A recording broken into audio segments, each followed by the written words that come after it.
Hello, everybody, and welcome to a very special episode of The Dads. The Dads crossing over into a new place, a place known as Nisia, a region of many islands somewhere on the continent of, or on the world of Kikapulan.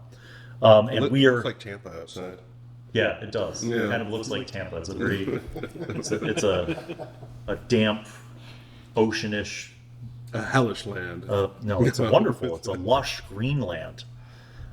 You guys just went through a portal to arrive in Nisia, and you have Astroth and Torlin and Varys with you.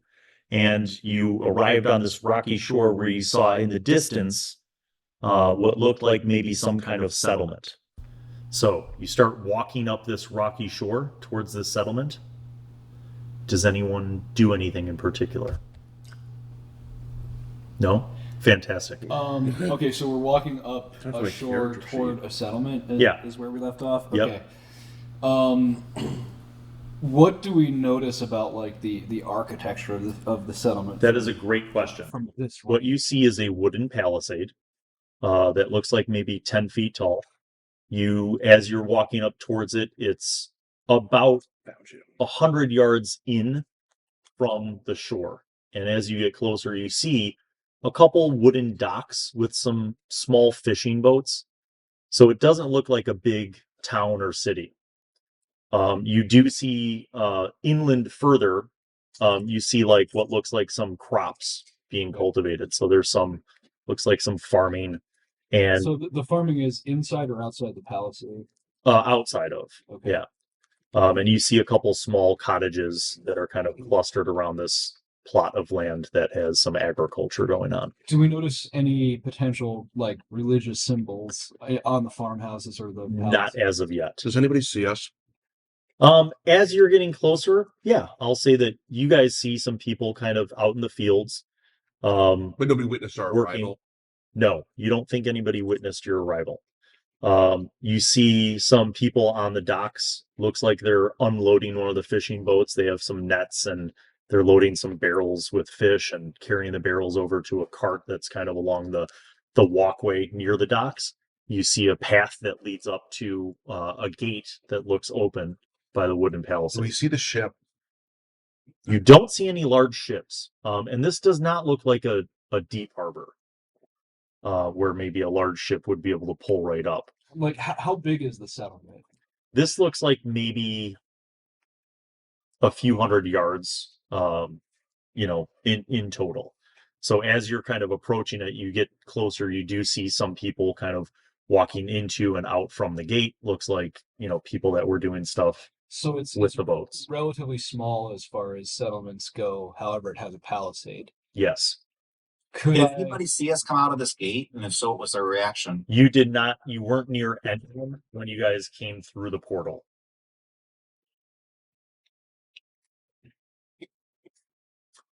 As you're walking up, you see some people. And these people look kind of like the people that you saw on Edwards's ship. There's some who are kind of fair-skinned, some who are more tan, all humans. We look physically similar. Yes, We have not changed physically. right. Okay. So we do not look similar to the people that are there, though, correct? What does that mean? You do. Okay. Yeah. I mean, most of the people that you're seeing around this area are kind of fair-skinned, some tan-skinned Humans. Okay. All right. And as you get kind of closer to the gates, you do see that there's like one guard who's wearing padded armor. He has like a short sword at his side and a spear, and he's just standing at the gates. The gates are open. Doesn't really seem to be paying any heed to anyone that's coming and going. And you see beyond the palisade, mostly single-story cottages, a couple two-story buildings, all wood construction. Nothing that seems like this place has maybe been established for a while, but a while is relative. It could be, 10 years or 20 years that it's been established. Is there anything on the horizon that would suggest other towns or villages? That's a great question. To the east, ocean for as long as you could see. North, more coastline. South, more coastline. Time of day. Time of day is mid-morning. With your temporal senses, you detect that it's 9:07 a.m. So another question, like, are there a bunch of fishing ships like out in the There's a harbor? total of like 3 fishing boats that are at the docks, and you see kind of out, Okay. not even a quarter mile out, or maybe three more that are kind of looks like they're making their way back So towards the it docks. kind of looks like this is fishing industry. Yeah, it looks like a fishing village, but beyond Some the agriculture. cleared area and the village, you have some agriculture. You do see off in the distance some hills and like woods and stuff, and everything seems to be very lush, very green. Not all that different from the island that you guys were on in terms of the climate and the flora. And also, just to be remembered, Nisia is where Captain Edwards originated from, right? No. So Edwards made that expedition from O'Shale, from the continent of Arakazine. He said he knew of Nisia, he'd been there, but that passage would have taken several weeks from the island where his expedition had been commissioned to set up a base camp. When we know we're in Nisia, we asked to go to Nisia. Yes, you don't know precisely where you are in Nisia. And as you walk up towards the village, that is when you kind of come across that guard, and he sees you guys. He sort of looks at all of you and nods, and he's like, "Good morning, folks." And he sees Estroff, and he's like, "Oh, a small folk." He's like, "How are you doing?" He's like, "Hello? Do you speak the common tongue?" Yes, we have traveled far. Ah, he's like, Apologies for our tardy response. "Oh, no worries whatsoever." He's like, "What brings you to Hadam today?" We are attempting to locate information on some friends of ours that have been missing. Oh, I'm just here for the local cuisine. Like, what do you recommend? Here are the pitches. How's the fish here? he says, "Friends who are missing." He says, that's interesting. You may want to speak with the magistrate. We've had some folk from Hadam go missing very recently, within the last week. Could you? Where is the magistrate? He's like, I'll take you to him at once. Please follow me." And he starts walking in, and you guys walk in through the gates of the palisade. And you see these cottages, and you see people with like wagons full of stuff. Kind of as you go a little more central to the village, there's sort of an open central square. There's like a well, like a stone well, and you see people with carts, fishmongers. You see some people, selling different products like small trinkets and knickknacks. There's lively scene. Yeah, there's a knife sharpener. No one's singing, but you do pass an inn as you're walking. Very busy. Streets are full. I would say moderately busy. It seems like for a small village, you see there's probably like 150 people kind of milling about.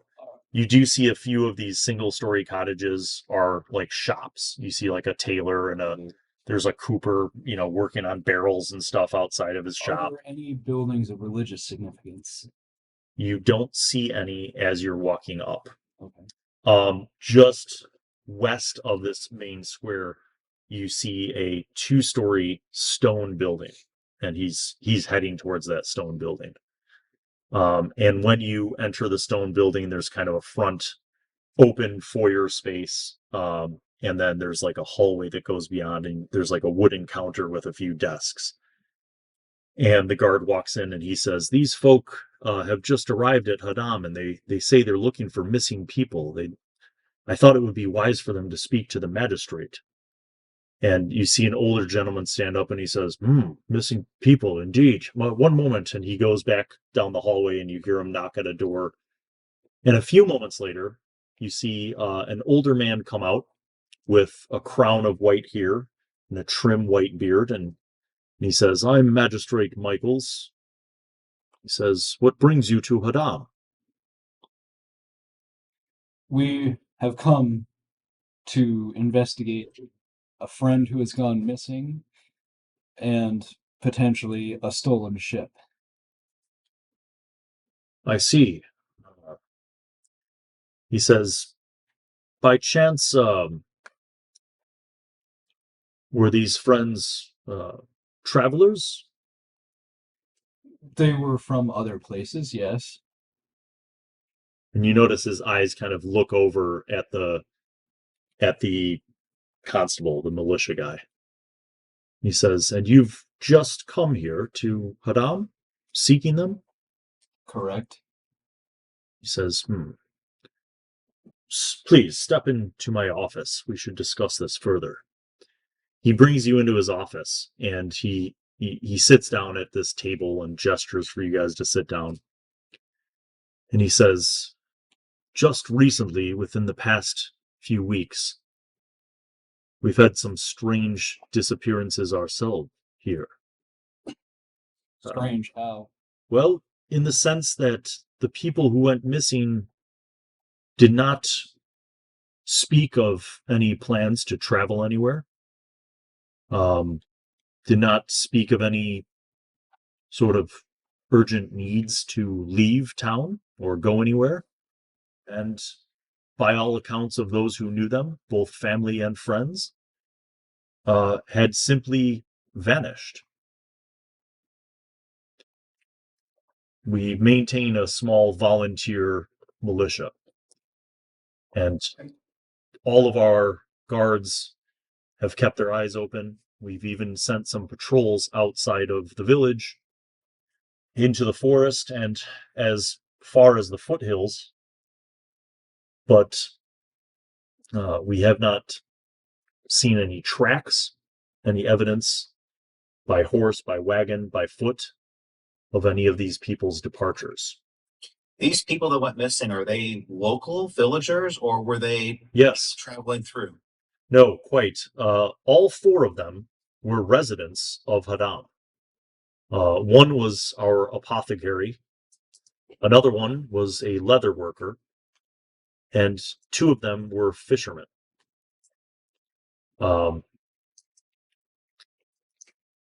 The strange part about it, I suppose, is that all of those folks maintain their livelihood here in town, with the exception of the apothecary. She, from time to time, would go into the forest to collect plants and medicinal plants and herbs, that sort of thing. But it was strange.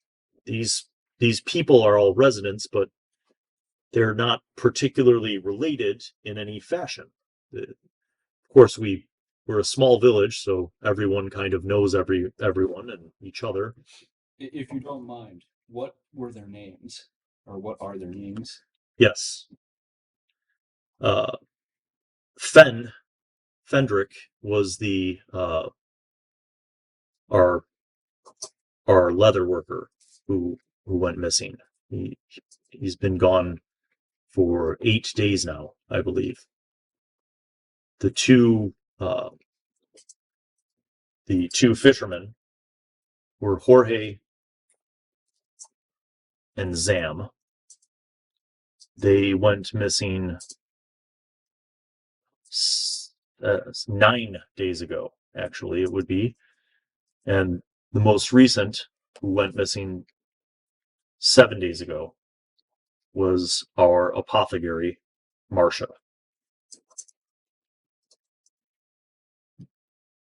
So we became keenly aware of this after Marcia's disappearance, and word started to travel. But oddly enough, since her disappearance, no one else from the village has gone missing. But those 4 people are still unaccounted for. Now, the fishermen, their boat is here. So they didn't leave by boat. Were there any other unrecognized vessels in the area? He says, well, there was a ship that passed through, but we don't have a deep harbor, so it's nothing that stopped here. There was a ship that passed through that seemed to be heading north. And that was, well, let's see, maybe 10 days ago. Did you catch the ship's name? Any chance? He shakes his head. He says it was very far out, probably a half mile out. So we could see it, but I didn't see the trade company that owned it, or whose authority it traveled under. But it was a larger ship. Are there any significant shipping towns to the north of here that it may be traveling to? Oh, well, certainly the port city of Sasalem. It's one of the two cities on the island. Sasalem is to the north, and to the south and west of us is Saphir.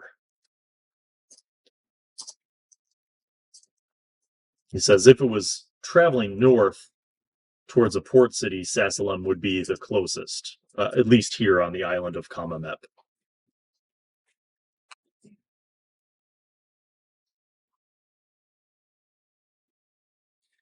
Forgive me, we haven't seen any maps of this island or this region. Would you have anything like that you could share? Oh, certainly. He's like, and he walks over to his shelves and he reaches up and pulls down a large map and walks over the table and unfolds it and displays it before you guys. And you see a region of islands, and they are labeled. And that region of islands looks like this. And you see Kamamep, a large island. And he says, we are here. That's Hadam, the fishing village of Hadam. And up there, that walled port city, is Sasalem. He says, I'm not sure how the disappearances, though, would be involved with that ship, because it was seen passing by, as I said, maybe 10 days ago, prior to the beginning of these disappearances, and to my knowledge, it didn't weigh anchor, offshore. But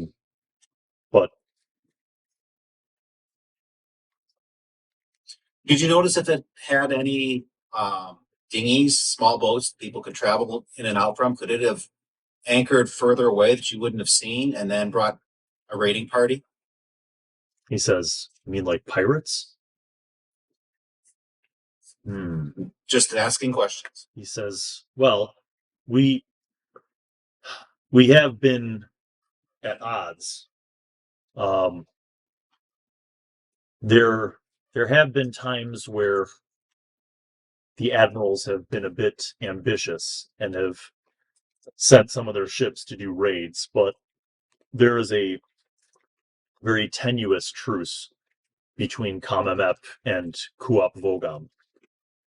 And the admirals have been chased away quite often from our navy. But it's not uncommon for the admirals to send their fleet ships to attack other trade ships in the region. He says, as for raiding parties and abductions, that would be a very bold move from the admirals. He says, I did send a courier by land to Saphir, to the south, to see if any of our missing residents had shown up there. And we received word back 2 days ago that they had not seen any of the 4 missing folk. Did they mention that if they had any missing people in Saphir? That was not part of our correspondence, but Saphir is, like Sasalem, a large city. It's possible that people come and go quite often without anyone knowing that they've gone missing. He says, I've not thought of sending word to Sassalem to inquire about the missing people there, because it's a long journey overland to the north. By ship, it's attainable, but there's no settlements between here and Sassalem, and there are some hazards if one were to travel overland,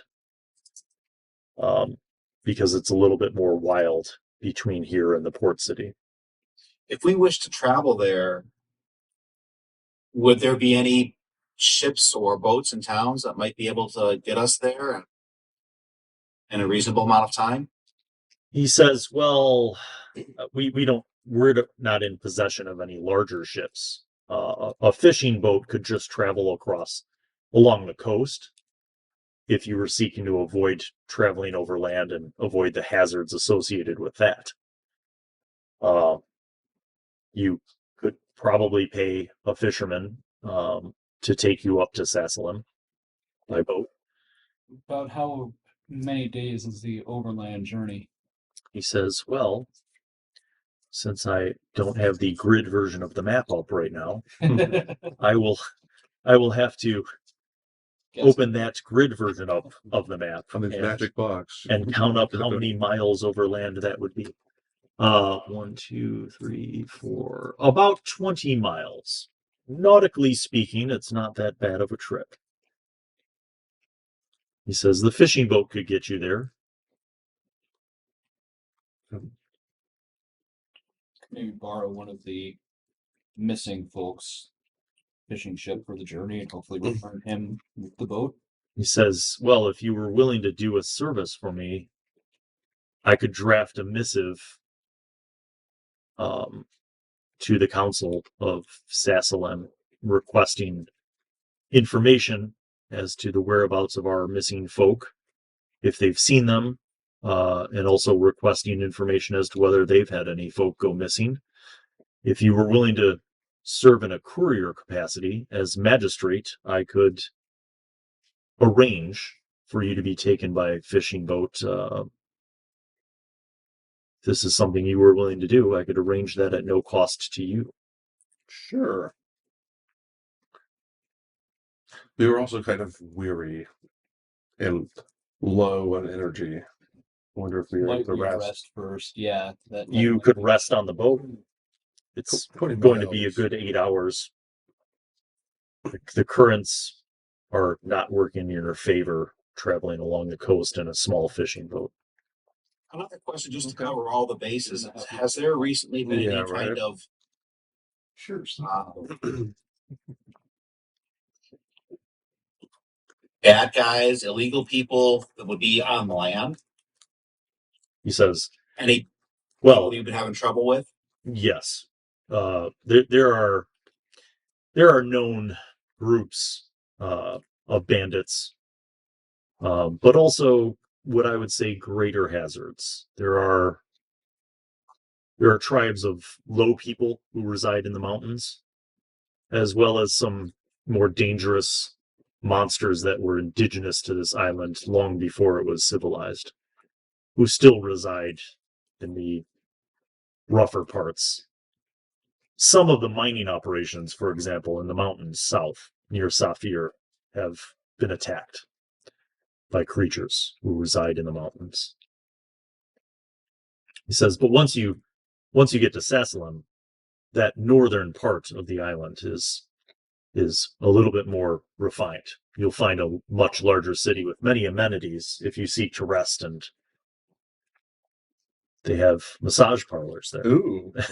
I wonder if there's someone there who could perhaps get my sketch, take my likeness. Yes, I believe they have the Good ability to massage. provide massages and sketches. Yes, Lovely. yes, massageography. Yeah. So, there will also be a deep harbor. That is, Sassalem has the deepest harbor on the island. So if you are indeed looking for larger ships that could navigate to other parts of Nisia, and you seek passage Sassalem is where you'd want to go. It's like, but please, if you would permit me, I will draft a missive to the Council of Sassalem, and if you are willing to deliver it, I will make the arrangements to have some of our fishermen take you up. Sounds like a thing to do. Sure. Yeah. Is there time for us to find like a warm meal around here before we Oh, go? I don't yes. remember the last time that we've eaten. Yes, of course. Only mushrooms. Yes, the thirsty Raven is a fine inn.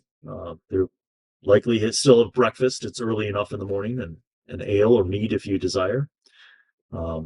He says, if you have any desire to pray and beseech the gods, we do have a small shrine in town. He said it's just on the north end of our interior village. Does he clock the symbol of Sabak Boku that I bear? He is not a learned man in that sense, as the magistrate. He might have like eyed it for a moment, but you didn't see like a big reaction to it. A mere civil servant. Another question: how are our two extra folk dealing with this conversation? I forgot. Torlin and Varys are very much kind of along for the ride with you guys, but you get the sense. Well, so the magistrate tells you to come back in an hour, basically, right? You guys leave. You go to the inn. You have some breakfast. You have some mead. We will feed them. You feed them. In the course of that discussion, they are like, if possible, this port city sounds like a great place. We could go there and maybe sell some of this stuff and, find a nice, comfortable place to...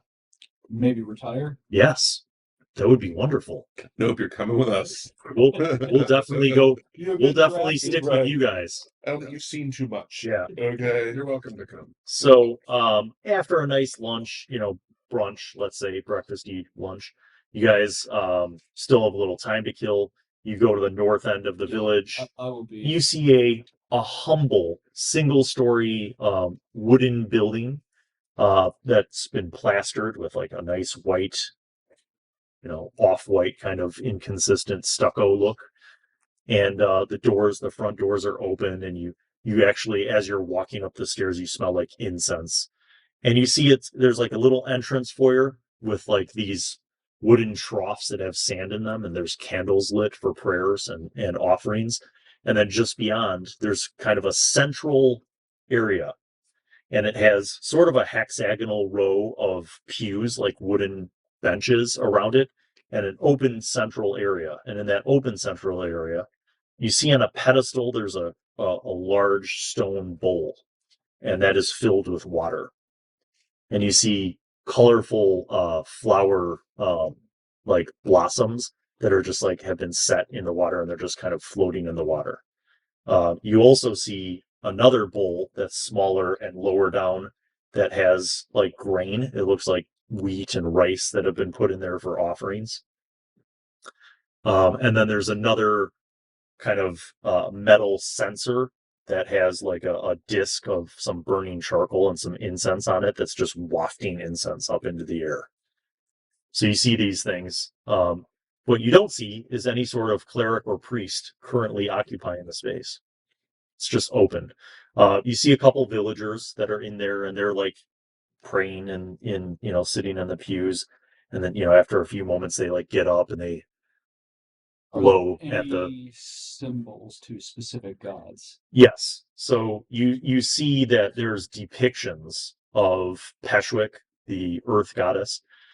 You see a depiction of Shias Joel, the god of wind. You see the god of water. Do I know these? These were referenced in some of the books that you had read when you were studying, Captain Edward's collection. Gotcha. Okay. So you see Peshwick, Shias Joel, Yasik Hogue, the god of wind.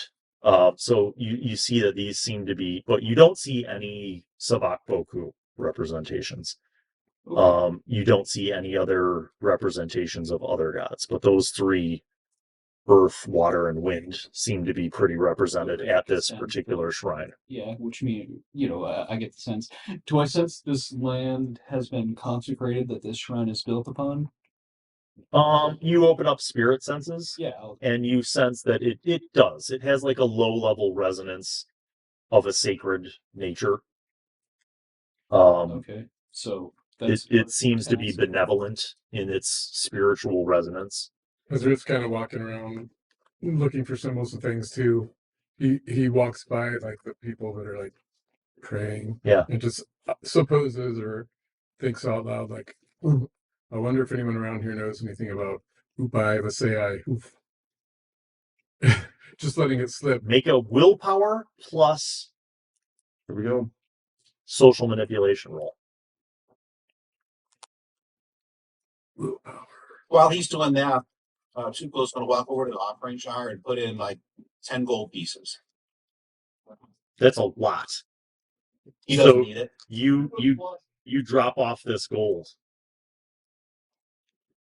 And almost as if on cue, you see the side door open up, and you see a middle-aged man whose hands are covered in dirt entering, and he's carrying like a bushel of like recently harvested blossoms, and he sets them down and begins kind of cleaning them off, and he notices you guys, and he says, good morning, friends.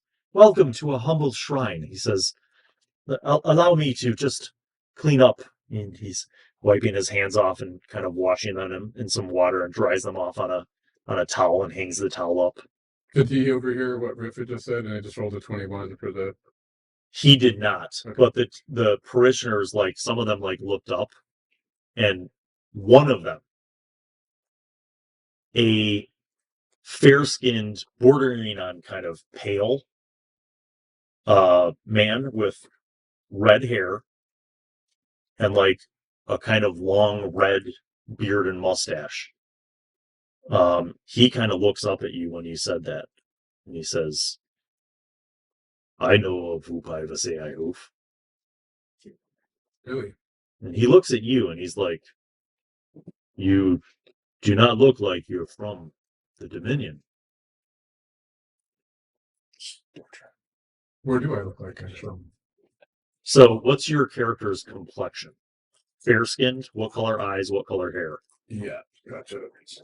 Well, that gets sorted out. Low-key racism. Right. Well, that gets sorted out. Like the Wearing offering casual jar. racism. We've got a bunch of jewels, right? From what I remember.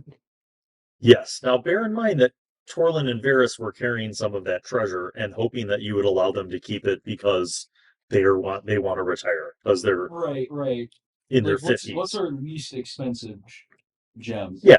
You have a few of those gems. Yeah, I'll toss like one or two in the Okay. jar. Like I'll toss one in for clarity's sake. The priest seeing this, seeing Tuco's offering, seeing Durant offering, is like, oh my, praise the gods! Thank you for your generosity. You must be great lords from somewhere else. I pull forward the shield that has the symbol of Sabaku on it, and I point to the symbol. He sees the symbol and he goes, he's like, brother, are you an acolyte of Sabak Boku? I am. He says, praise be his wisdom, and he touches his forehead like this and he bows to you. He says, I apologize, brother. I didn't you're not wearing the typical priestly garb, but you are certainly welcome to our shrine. He's like, I must apologize. This is a humble village.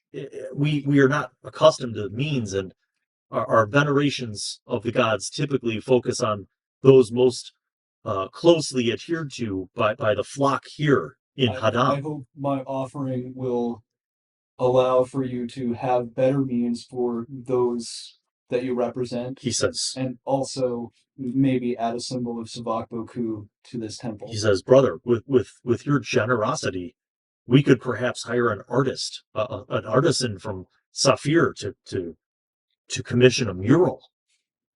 That would be a great veneration, certainly. He's like, I must apologize if you seek contemplation. our library is very limited.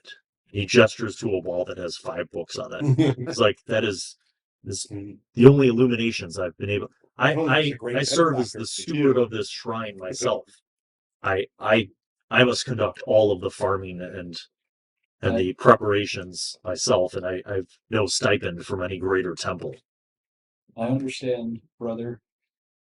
I appreciate your efforts. May I, and I gesture toward the 5 books that are there, like as a respectful gesture, and I will He read says, them. they are yours to contemplate, brother. It is my dream someday to have a contemplation garden in the style of the old lands, as you well know.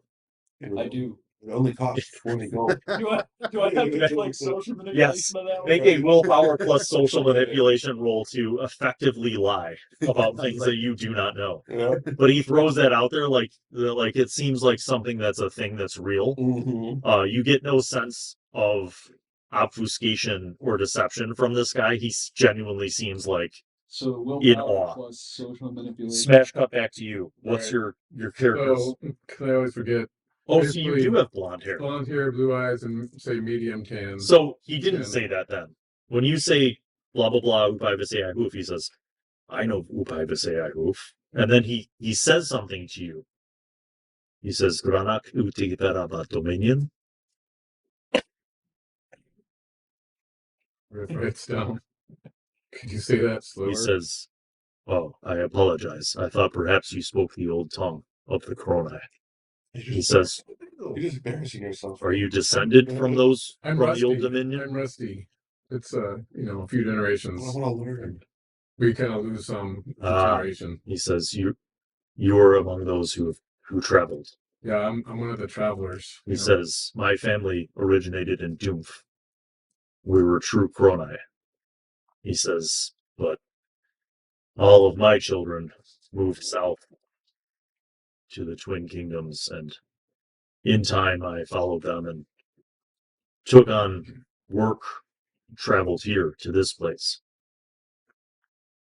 Are you He says, if you are ever in need of any true iron, he says, you should visit my shop. It is a humble forge, but one where things are truly made. Yeah, where's your shop? He says, just 2 blocks to the south. Thank you. I'd like to visit and see what we just discover there. Certainly. Well met.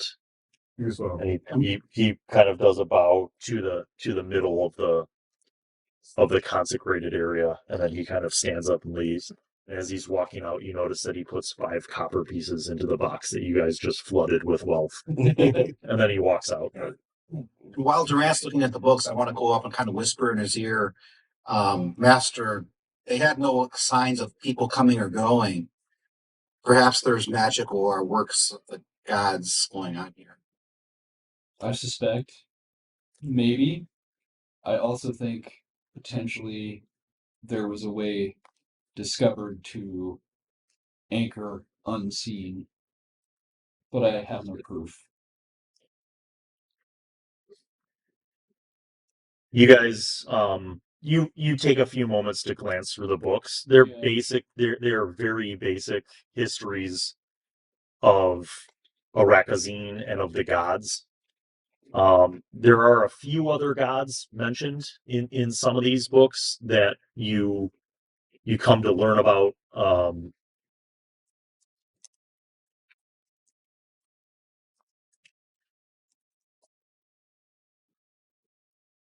Oops, wrong area. Give me a second. Oh, my roll to lie, by the way, was 11. That's good. That's pretty good. Yeah, he just assumes that you are an actually, affiliated person. The very brief descriptions of the gods include most of the gods that you already read about, but you learn about other gods that are venerated in Arakazine. One of those is Sho Omun, SHO, capital OMUN. And you learn that Show Moon is basically a god who is associated with like lawfulness and order and civilization. You see that there are variants on how Show Moon is represented, but typically it has something to do with like two columns supporting an architrave, like almost like a Stonehenge kind of symbol. But you know, there are commandments inscribed over it that, you know, basically provide the rule of law for most civilizations. So it's kind of like Hammurabi's code in Yeah, real time. yeah. You also learn about Shatri, which is a female goddess associated with fire and the sun. Neither good nor evil, but typically in association with those forces, dangerous and necessary. You learn about, well, you already learned about Shias Joel, which is a water god, basically. Venerated again through those who respect and fear nature, because water is the source of life, but also the ocean is a dangerous and deadly place. Yasik Hogue, god of the sky and of the winds. You learn about the goddess of death, Navu, who people pray to because they don't want her to come visit.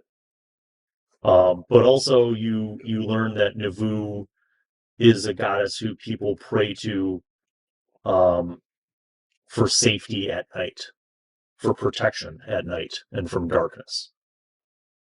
So I get the sense that this is a very polytheistic culture. Yes. You Family learn about gods. Peshwick. Okay. You see a small entry about Savak Boku. And in this entry, the illuminated part of the manuscript shows a painted, like a painting, a little painting in the book of 3 mountains on a horizon. And above the mountain on the left is the sun. Above the center is an eye. And then above the right is the moon. And then there's like a waterfall and a river that flows down from the mountains into a river that opens up at a lake. And it's almost like you're looking at this kind of nature landscape painting, but with a sun, an eye, and a moon over the 3 mountains. And it looks eerily like the place we were. Somewhat. Okay. You see. Actually, no, those would not be. Those would be other parts of Arakazine, not where he's from. There is one short entry about a god called Upai Vasei Hoof. And it's basically just the old god, is how he's described. This is the old god.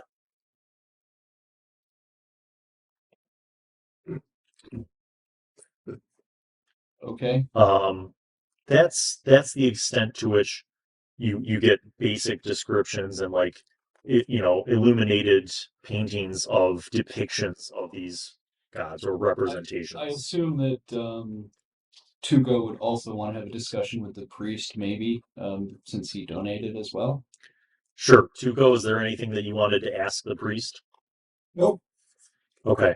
He just knew that's the right thing to do, and The priest, again, like after you guys, after Durant does, kind of skims through these books and stuff, again, he apologizes for the very humble shrine here, and he greatly appreciates and thanks you for the generosity that you have demonstrated with these donations. And he tells you it'll make a significant improvement on both the shrine and also on his ministry with helping those who are in need and healing the sick and that sort of thing. After that, you guys go back to the magistrate's office. The magistrate is there. He has a rolled up scroll with. before we go there, Yeah. want to go to the smithy you were talking about? Oh yeah, you stop by the smith's. It's a humble blacksmith shop. He has a variety of things made. Some tools, horseshoes, some blades. No armor. You don't see any armor. There's the guy there. There's the guy there. Yeah, he's there. He's So there. really, Riff just kind of wants to pick up an iron blade and kind of like, eyeing it. And while he's doing that, talk to the guy and like, yeah, so tell me, like, why do they call Oof like the old god? He says, I mean, well, why he do says people not that, seem to he says our people, the Kronai, they worship Tupai Visei Hoof. It is said that when Cronin came to raise rebellion against the Camrog occupation, that he was able to do so because Upai Visei Hoof invested him with power and knowledge rebel to fight the- against the Camrog magic, to bring together all the peoples of Arakazine. It is said that Upai Visei Hoof gave him the tongues of many, so that he could speak in the words of the Skrikep and the Makwo, of the Nizak, of the Sajit, and the Gut. All of these things could not have been done without the investment of Upai Visei Hoof. That's a lot. That's a lot of things that happen in sounds like a little bit of time, but I imagine you're summarizing for me. So why does it seem that by Visei Hoof isn't necessarily as well I don't know, venerated or worshipped? He says the faith was strong for many generations. But long after Cronin's passing, after his dynasty crumbled and the lands became what they were, man fell upon each other and their quest for power, their lust for power, their veneration for different gods became selfish. It became whatever suited them best, rather than being truthful and faithful to the one true God. There are those among our homeland in the Old Dominion who still venerate Upai Visei Hoof. Would that be the place where we're most likely to find actual documentation, or is there written historical record, or is it more He says, oral it is tradition? possible that you could find these things. He says, sadly, our people, in many cases, became ignorant of the histories. He says, the greatest lore of all on Arakazine is kept in the ancient kingdoms. He says, the White Temple of Sabak-Boku is a mighty tower, 15 stories tall.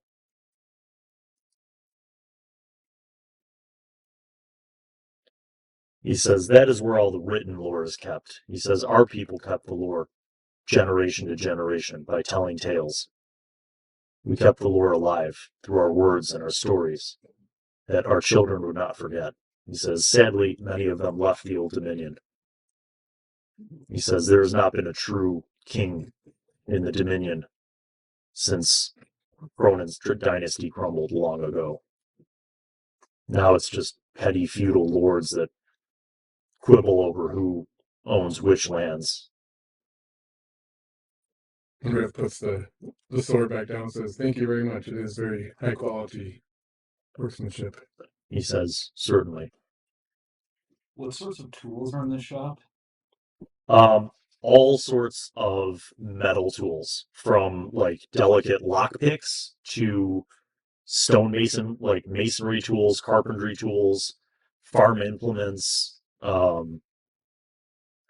horseshoes. Is the quality extraordinary or not? It is not. It's not bad, but it's common, basically. Tuco says we were led to believe that you had access to the true iron. On our travels, we have seen some strange metal, and we had thought maybe you had worked in something like that. He looks at you curiously, and he says, strange metal? He says, what did it look like? In my real life, I don't remember. I think it was. Do you guys have any evidence of this? He doesn't ask this. I'm asking, do you show him? Isn't the like item that was used to travel? Didn't that wasn't that made of that metal?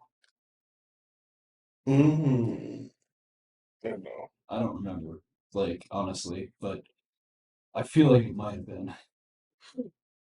He looks at you and he says, it sounds to me like what you speak of is Gutforged steel.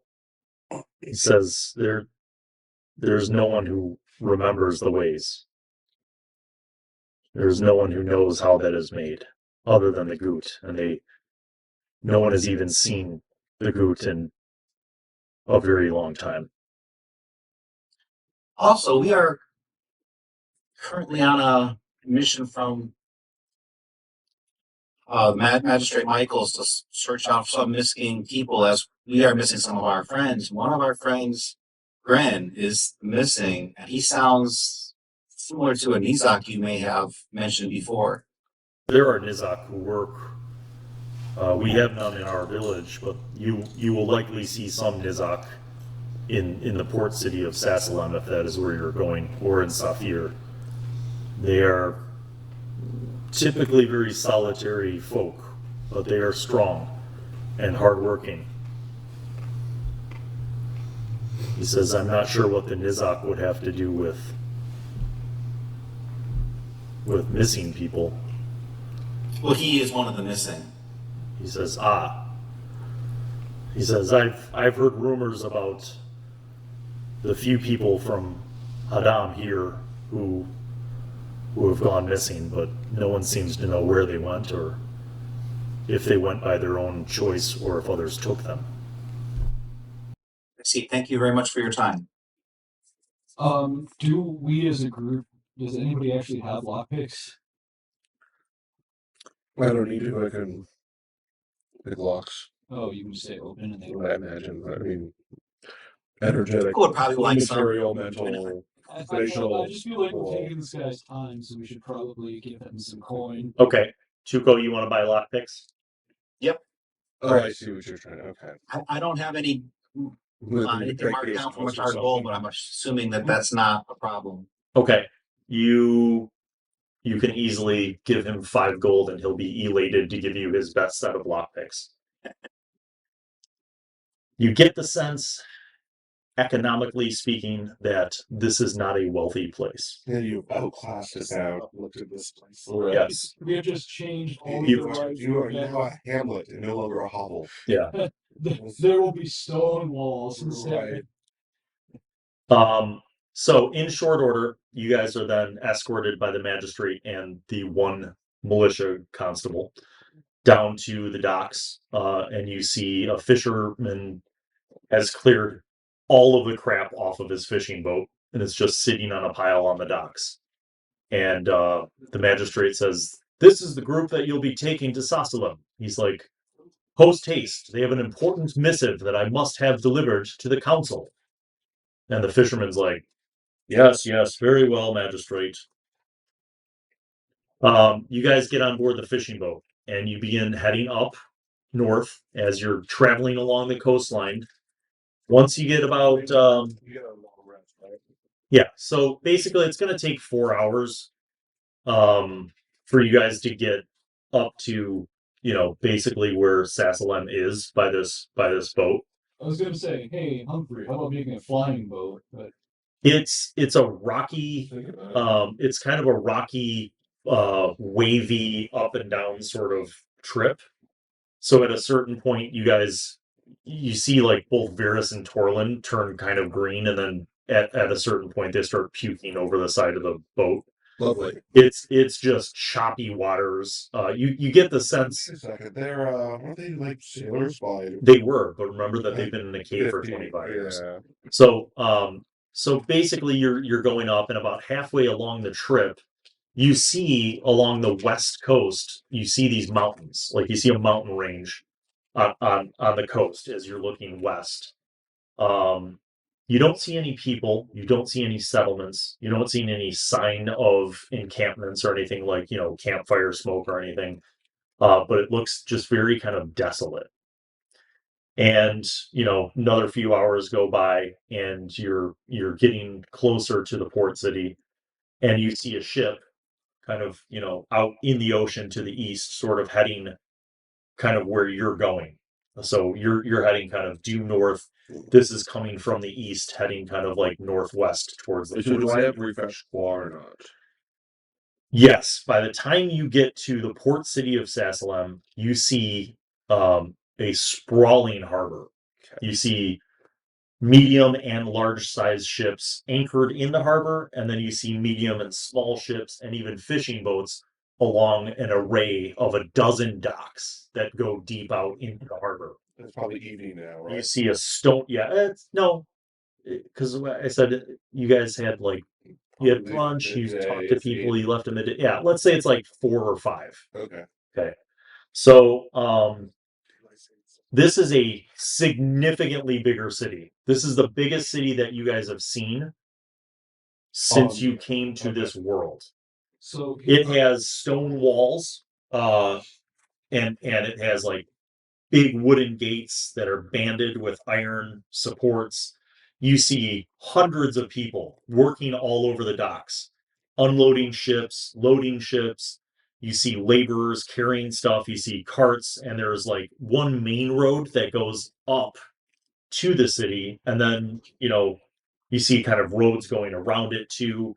And it looks like the walled part of the city is pretty significant in size, but then you also see like cottages and little farms kind of on the peripheral, both south and north of that walled city. Yes. Humphrey would like to. What sort of magic type would it be? Would I use to detect magic? And so this is what I'm envisioning. Yeah. Humphrey's growing in his. I don't know, call it self-absorbed magic obsession, but like this. There's like this power that he just keeps getting and getting, and he seeks. He wants to seek out more of it. Right. So this is what I'm envisioning is Humphrey's like he gets there. I can't stand cameras. Right, he gets out. He's standing out and talking. You want to open up your senses. Right, and I imagine like these radiating like white waves of like detect magic Yes. across the entire city. Okay. Tell me your magic types. What magic types do you have? At least one. If you have 1 point in a magic type, I need to know. Okay. 4 energetic, 4 material, 4 mental, 4 spatial, 1 temporal. Oh, I forgot you have spatial. God damn it. All right, let's go back down that list. Let's go back down that list one more time. Start at the top. So energetic magic. 4 energetic. Okay, so that field of, and this is going to cost you some quab, but we'll calculate that in a minute. It's okay. So that field of magic, the energetic magic, as you expand that and combine it, and combine it with spatial, your spatial and energetic magic plus your other fields, you sense a powerful pulse of magic in the city, like in the direction of the city. Okay. You're not exactly sure where yet because I haven't had you make a roll, but you sense like basically a power source, right? Okay. Because you're sensing energy. Okay. And I would like to narrow that down. You sense entities, meaning physical, because you have corporeal, right? No, I don't have corporeal actually. Oh, so you don't. So you don't sense the life forms of that, and you don't have spiritual. No, I don't. You're all proud of yourself now. No. Spatial, but you have spatial with I have spatial form. and you have energetic. Correct. So I'm hoping the combination of that can help pinpoint, as opposed to understand the life form, but I can pinpoint location. Make a willpower plus magic roll. Okay, ED4. A billion. No, 21. That's a really high number. 21 is a supreme level of success. So there is an energy source. There is a magical energy source in the direction of the city. But kind of like one of those trackers in the Aliens movies, like you feel like your exact precision for where it is will become more apparent as you physically move towards that direction. Okay, is this a duration spell, whereas you can retain it? Yeah. So for 6 qua, you could just have it on for the next hour. Yeah, let's do it. Okay, so you basically just have like like magic sonar going. And now down to like 2 million qua left over. So. I was also going to ask a question, like magic procedural. Like if we wanted to do something like locate, locate an object, like a large ship, for instance. You would need material magic plus spatial magic to locate that. None of those things. Yep. You asked nicely. He has material. What material do you have? 4. So he can locate the ship. I would also like to do that. So you are locating Captain Edwards' ship. Yeah, why not? All right. Like, how many things can you have? Initial qua cost is 4. Go ahead and make a roll again. Depending on your likely uber success, it will identify it. 6. No, 20. Okay, you're like, let me see if I can. You're like, oh, it's right over there. And literally, at the north end of the harbor, you see the Expeditious Retreat. Anchored in the harbor. You see, with your spatial magic, you see that there are 4 crew members, just like drinking beer, hanging out on the deck of the ship. Well, I think The adventure just got excited. Yeah, living the dream. I think we're now a raiding party. Okay. That is where we'll now smash cut to Cade. Cade Zhen. Playing Alyssa how to do this. No. No. The part of a You have to. Well, Right. you and Elysia had decided after that encounter that perhaps it was time, in the interest of kind of exploring what the hell's been going on. Yes. But also, you had interest in finding out about booking passage to Amaron. Yes. And Captain Bjorn had told you that his ship sails under House Eriksson, which is one of the noble houses on the council. Yes. You guys were going to House Eriksson to kind of broker some information and exchange some information with them, and also inquire about booking passage to Amaron. Yes. You went to House Eriksson. You were received by the steward of the house, and the elder Eriksson greeted you. Elysia basically explained what had been going on, that what you guys had encountered. She introduces you, and the elder of the house says that he will inform the council about the discovery that you made about these men abducting people. Yes. And he tells you that he's never heard of this Captain Blackthorn, Yes. but that this is very important news that may provide more information, or at least some kind of indication Yes. about what's been going on with the these whole people. issue, yeah. Right? Do you tell Elder Eriksson about this Captain Blackthorn and the story that the men told in its entirety? Yeah, I don't hold anything back. Okay. I have no reason to. So when you mention that this Captain Blackthorn had commandeered command over this ship, and that this ship is currently in the harbor, he says,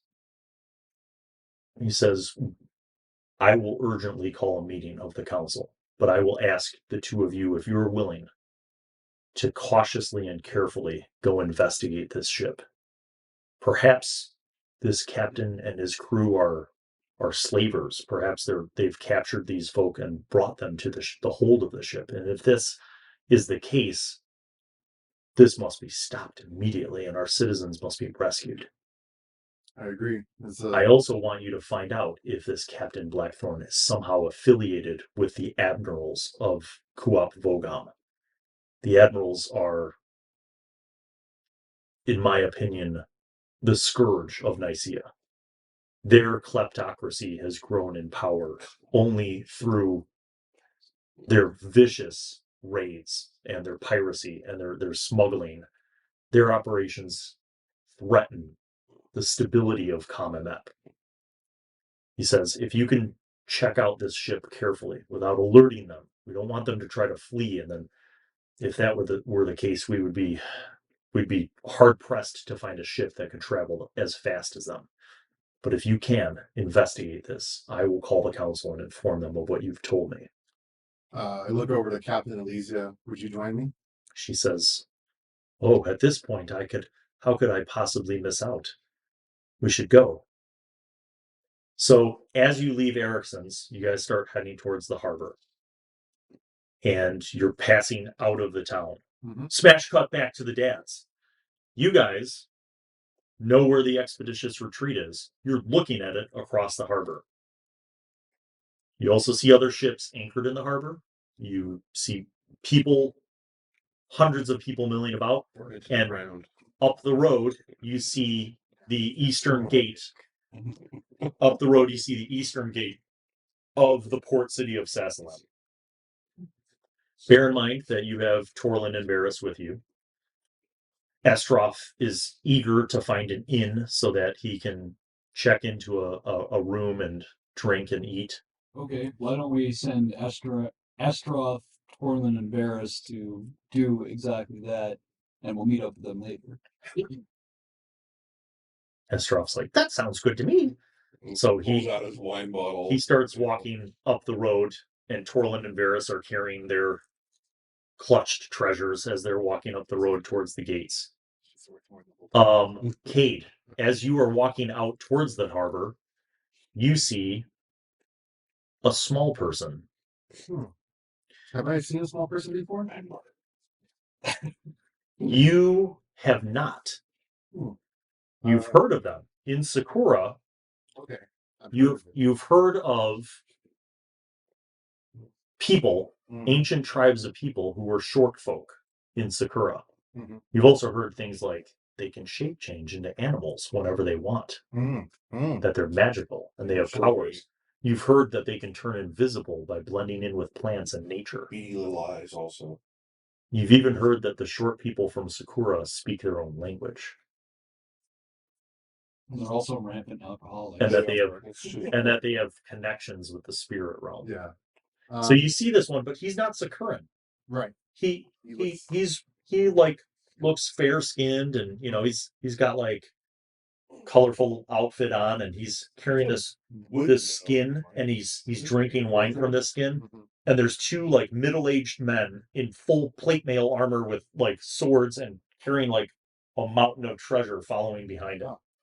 That sounds safe. Sounds like his retainers. I clock the person, and I'm about to say something, but I realize He stops and looks at you, and he's like, "Ah, where are you from, sir? Very different from anyone I've seen." the person's accent assaults Cade's ears somewhat violently because he's never heard that before, I think. And he looks at the person curiously. Who are you, my friend? I am Estroff Pinebark. And these are my friends Torlin and Varys. We're off to find an inn. Are you from this town? I'm not. I just arrived, was it yesterday, I believe? Yes. No, this is my first time here. But there's a good one, and I give him the name of the place that Captain Elysia and I ate at. They have quite the food selection there, and wine. Do you tell them about the Slow Deer Tavern, Yes. where the chef is Yes. a Sakuran man named Zhao Li? Yeah. Estroff's like, excellent. That sounds fantastic. Well met, my friends. Well met. And he starts heading off in that direction. And I start. Well, Smash cut back to you guys. You guys are kind of like talking amongst yourselves, and you kind of look over your shoulder. And Riff, you see Estroff and Torlin and Varys, like, maybe like 50 yards away, and they've stopped and they're talking to two people. One of them is a woman, and the other one is a man who looks very different from anyone that you've ever seen. He has kind of like tan skin. His eyes are kind of a little bit more closed than you've seen people with like dark hair. You notice he has a curved blade at his side and big turtle shell. Does he look anything like what Tuco would have seen as elves during his training? No. It's like, hey, what do you guys make of that guy that's talking to Estroff over there? Good question. Would I have known anything about these people? Read. You read a lot of things about Kikapulan. So this, I'm going to say, would be a perception plus history roll. Okay. Based on your readings to see if you would recognize Cade as a certain ethnic group that you perhaps read about. 7 dice, friends. Literally all ones. That one's cocked. I'll re-roll that. That's actually not a good roll. Yeah, the house rules are too That is do-overs. bad. It's 10. All ones and twos. All right. By process of elimination, he does not look like someone of Iraqi descent or Kronai descent. You're pretty sure that he's not Borean because he doesn't have dark brown skin. You feel like he might be Sacuran or maybe Zerachi. Those are peoples that you read about in Captain Edwards' books. And you know, based on what you read about Nisia in Captain Edwards' books, that Nisia is kind of a nexus. It's a melting pot of different continents and cultures. But he's definitely different from anyone you've seen. So I say to the group, I think he might be Zerachi. For sure. Is that anything to worry about? Should we maybe go? Is that anything to worry about? No, other than Humphrey the looks fact at that us he's with talking, you five see him eyes, talking, and you notice that, like, as he's talking to Estroff, it seems friendly. Like, you know, the posture of Torlin and Varys and Estroff don't seem to be defensive. And then they conclude their conversation, and the man and woman continue walking down the harbor road, kind of towards you guys. All right, I think Durant, out of curiosity, is going to approach them. Hey, maybe he knows something about the ship that we're looking for. We can talk that. Okay. What do you think? They're about 20 feet away, and they're not like looking at you because there's, again, hundreds of people all over the docks and the plankway and, you know, the ships and stuff. So they're kind of walking 20 feet away, and you notice that they kind of turn left, and now they're walking down the gangway north towards the north end of the harbor. All right, I think we follow maybe at a little distance. Okay. You are following them. They walk basically to the far north, to the very final dock on the north end of the harbor. Cade, you and Elysia arrive, and you're kind of at the end of the docks.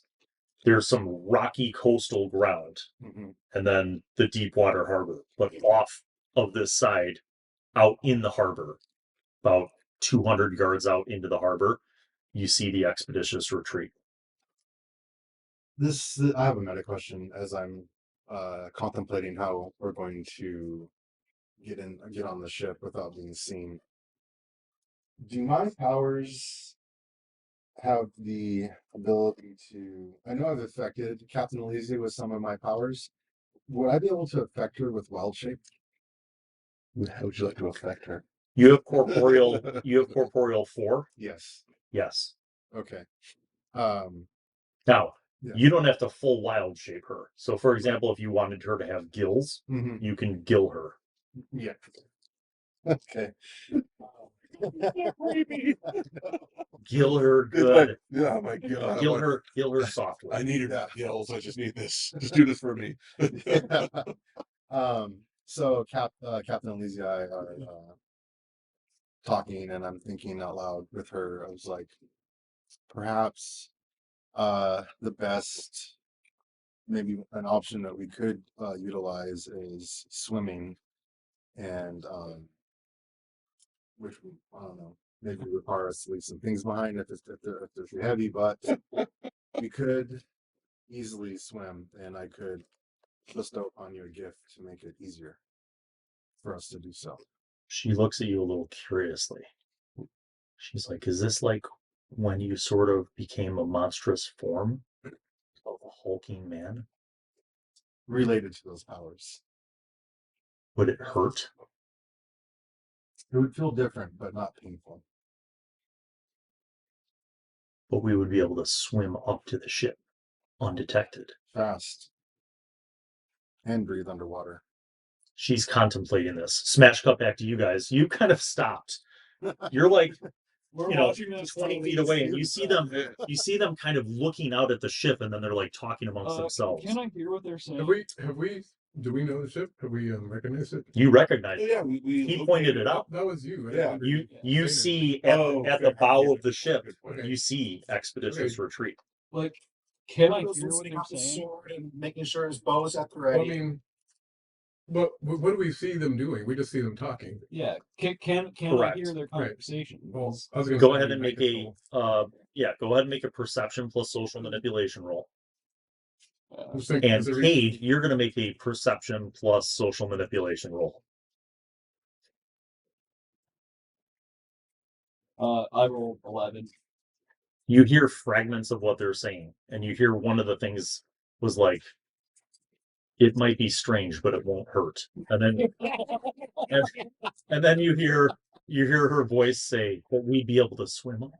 You might have to do something swallowing. Yeah, will we be able to swim what? but we would be able to swim up undetected. Swim up. And that's what you heard, like, fragments of. I'm going to, like, casually... You are talking to her about this and, like, coming up with this plan, and you notice there's a group of 4 guys, like, 25 feet away, and there's no other boats around, and they're just kind of, like, talking with themselves, but they're sort of close to where you guys are. They seem to be... They look like a mix of maybe Iraqi and Kronai. Yeah. People. That they're not like heavily armored or anything. Their clothing is a little different though. Okay. Like they look like maybe they're from Some- some kind of established place, Okay. like a city. Interesting. my armor is partially broken, by the way, so that probably is... One of the things that you noticed about the man who looks different, ethnically speaking, is he has a turtle shell strapped over his back like a shield. Okay. It's different. It's a style choice. I mean, what we've observed is that he seemed to have a friendly conversation with Estroth and Varys and Torlin, Mm-hmm. and now they're heading. Does it seem like to us they're heading towards the ship? Or Well, we're just kind they're of as looking far at- north, like literally the wooden walkway stops, and then it's like rocky coastal area. So they've stopped there and they're kind of looking out towards the ship and talking. Well, one could reasonably- You notice this group of guys, Mhm. and you feel like they're watching And or you're- listening to you. You've told us what you've overheard, or Yeah, of course I have. I'm like, do you guys think that they're the ship thieves, or that they would know something about it? Or they just happen to. I mean, Let's ask some questions. or do you guys just want to start figuring out a way where we can head over to the ship? Well, look, I think we I just know what I'm fly. gonna do. The moment they change shape, I know what I'm gonna do. Like, I think we just fly to the ship. I don't think this is the time for the subtle approach. Yeah, I mean that's the ship. We want the ship. Let's take it. Well, Yep. we don't know how I don't know well what these guys will guarded. do. And might be. the moment they Elysia I've looks got at you. I've got- Yes. Elysia looks at you, Cade, and she, like, her eyes kind of go to the peripheral, and she says, "Do you think that those guys are part of the crew of that ship? I noticed they're listening to us at least. They don't look like sailors. Do you hear this? The other sailors that we encountered were kind of scraggly and a bit rough. They seem these- different. These men look a little more polished."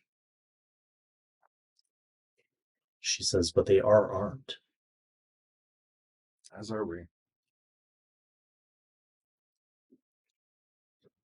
It's kind of hard to sneak up on a ship with their crews right behind us. So perhaps we should deal with them. Okay, but guess what you look at? Exactly. She says, "That's an interesting," and you see her hand kind of go down to the hilt of her rapier. She says, Oh. we're outnumbered." She says, "At least one of them looks like he knows how to handle himself around weapons." Mm-hmm.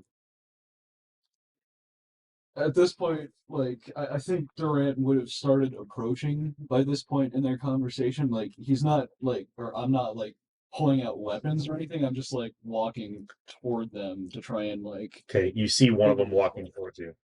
I'll go with them. Turn around and face the 2 people coming up. Okay. Can I help you? Forgive me for eavesdropping, but I think I heard something about swimming. It's a nice night to swim. Indeed it is. What is your intention? Durant, you're wearing armor. Yeah. All right. I just want to make sure. You gotta drown. The woman standing next to the man turns as well, and she says, "Do you often swim in heavy armor, sir?" No, I don't swim at all. Perhaps are you a crew member of the ship over here? And I point to the expeditious retreat. No, but I'm interested in that ship. Why? kind of a long story, but Hmm. we suspect a friend might be on board that we would be interested in retrieving. So you're friends with the people who are on that ship. Oh no, we are not friends. We are friends with one person that might be a captive. A captive. She looks at you, Cade. Do I get the sense that he's lying to me? Perception plus social manipulation. And Tuco's just kind of standing back behind the shoulder of Durant, casing out the situation, making sure nothing's going on. He seems to be truthful. Tuco, as you are now closer, you see that the woman is just wearing leather armor and has a rapier. The man has leather armor and a turtle shell shield strapped to his back and a curved sword. If you do, I've got it's gonna, just robes. Put my hands on my sheet. It's back up. I haven't drawn it, but it's ready just in case. Cade relaxes a little bit, sensing no deception at least. One moment. Yes. Tuco, we've never really elaborated on this, but the style in which your masters taught you your forms. Do you wear, by robes, do you mean you wear the robes that you would have worn your training gi, basically? Yep. Just I don't know how to describe Cade. it. But Cade. The white man with the sword is wearing It's honky. a gi that is not unlike what you have seen in the many schools in Sakura. Yeah. And you find this odd. Because he's not Sacuran. He is not Sacuran, but he's basically wearing robes that are similar to what a Sacuran martial artist would wear. His sword, though, is not Sacuran. It looks like a long sword of a Rakazine style. Yeah. Is it a long sword or a short sword, Tuco?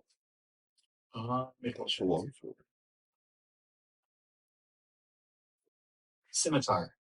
Oh, Short sword. Okay. Yeah, I have a it's scimitar and a short sword. yeah. So he has two blades. My name is Cade, and I am accompanied by my friend here, Captain Elysia. May I inquire your names? Durant. Humphrey. Oh, you guys walked up? Oh, shit. Sorry. Are we not there? Tuco, do you introduce yourself? I don't know where I am. I am Tuco Musashi. I just happen to be tagging. Do I recognize that last name somehow? The last name sounds. You don't recognize it, but it sounds Sakuran in Right. nature. And again, this perplexes you because he looks like somebody from a Rakazine. Where are you from, Tuco? Where are you from, Tuco? Asks the Cade. Thank God. Translation. I am new to this land. I don't know if you would recognize the place that I am actually from. From a small island. I recognize the clothing and one of those swords. It seems very similar from the place where I'm were we from, Bill, in the original? Well, you're from the We have Rotten Realms. yeah, so that's a slightly complex explanation. Yeah. For this. See, there was a volcano, right? And specifically, the region that you were from is the north part of the Sea of Fallen Stars. So I'm trying to pull up the map. So From the north. From the north part of the Sea of Fallen Stars. I'm guessing that he is going to have no idea what I'm talking about. So he tells you of a place that you've literally never heard of. It's very strange. But if you are no friends of the people on the ship, perhaps we could work together. Because we are. What is your intention with the ship? Captain Elysia and I are under an order to go investigate the ship for potential slavers. but hold on, meta moment here. We are not just interested in this ship because it's got our person on it, but also because it's stranded Captain Edwards. Like our general intent is to secure the ship and hopefully send it back. That's not meta. That would be Humphrey's statement. But No, Humphrey doesn't give a shit. Oh, okay. Yeah, Humphrey doesn't give a shit. Humphrey's like, But that is accurate. but that is, yeah, I was That just the Expeditious Retreat is the ship that sailed from the port city of O'Shale under the command of Captain right, Edwards which is stranded for, now. for the expedition that has So, now stranded them on an right. island. I guess Durant is gonna like look at Humphrey and Riff and try to like gesture for them to come over. Okay. Yeah. Riff over here. He He's comes taking over. off his sword. He's Trap. calming down now. Riff is like, what do you know of? Well met, Cade. First of all, my name is Riff. What do you know of the owner of the ship, if anything, that you're under? The person who gave you the orders to investigate. Do they know? Did they give you any background information on the owner? So earlier, my companion and I were leaving a tavern after speaking with somebody, and as I walked out, I saw a group of men dragging a woman into an alley, and I went to go investigate. And when I came to that alley quickly, the woman and one of the men were gone, and only two were left. And my friend and I spoke with them, and after some conversation, we found out that they were crew members of the ship, and I pointed at the expedition retreat, and that a Captain Blackthorn was in charge and had suddenly appeared at some point and took over the ship. Can you, Riff looks at Durant, always asks this question, can you describe what this woman looked like? It was I give the Seems description. captured. I can't remember what the woman looked like. he wants Durant to perk up his ears if there's any kind of description that could be. Yeah. It's not Alyssa. Okay. So perhaps I've been a little, guarded in what I've spoken, but this ship,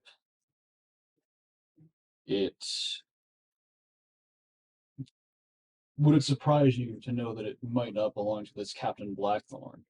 Not at all. It seemed that the people that I spoke with yesterday or earlier today told me that this Captain Blackthorn appeared on the ship and took it over himself, and has killed other crew members that have tried to kill him. He's asserted. Elysia says that the men that we confronted claimed that their ship had shipwrecked on an island.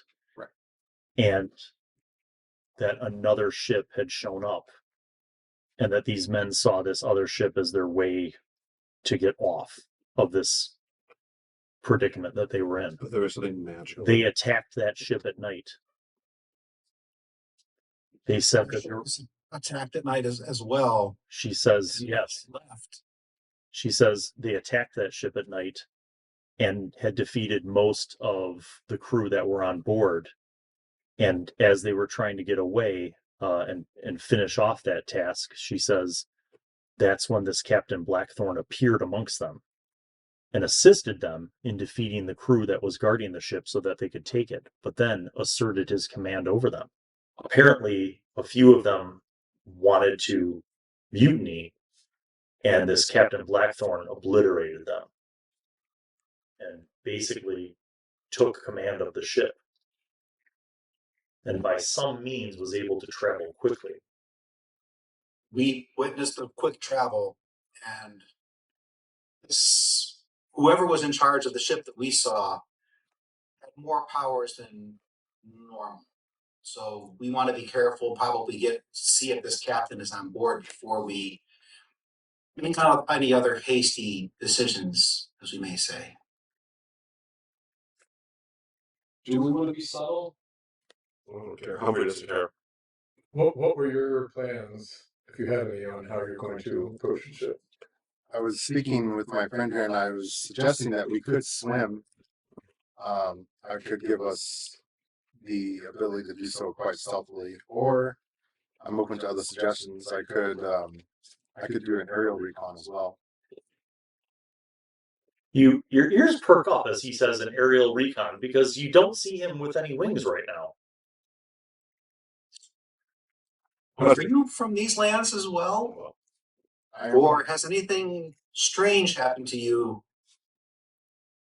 No, Wise. I'm from the land of Sakura, and I described kind of where that is. I was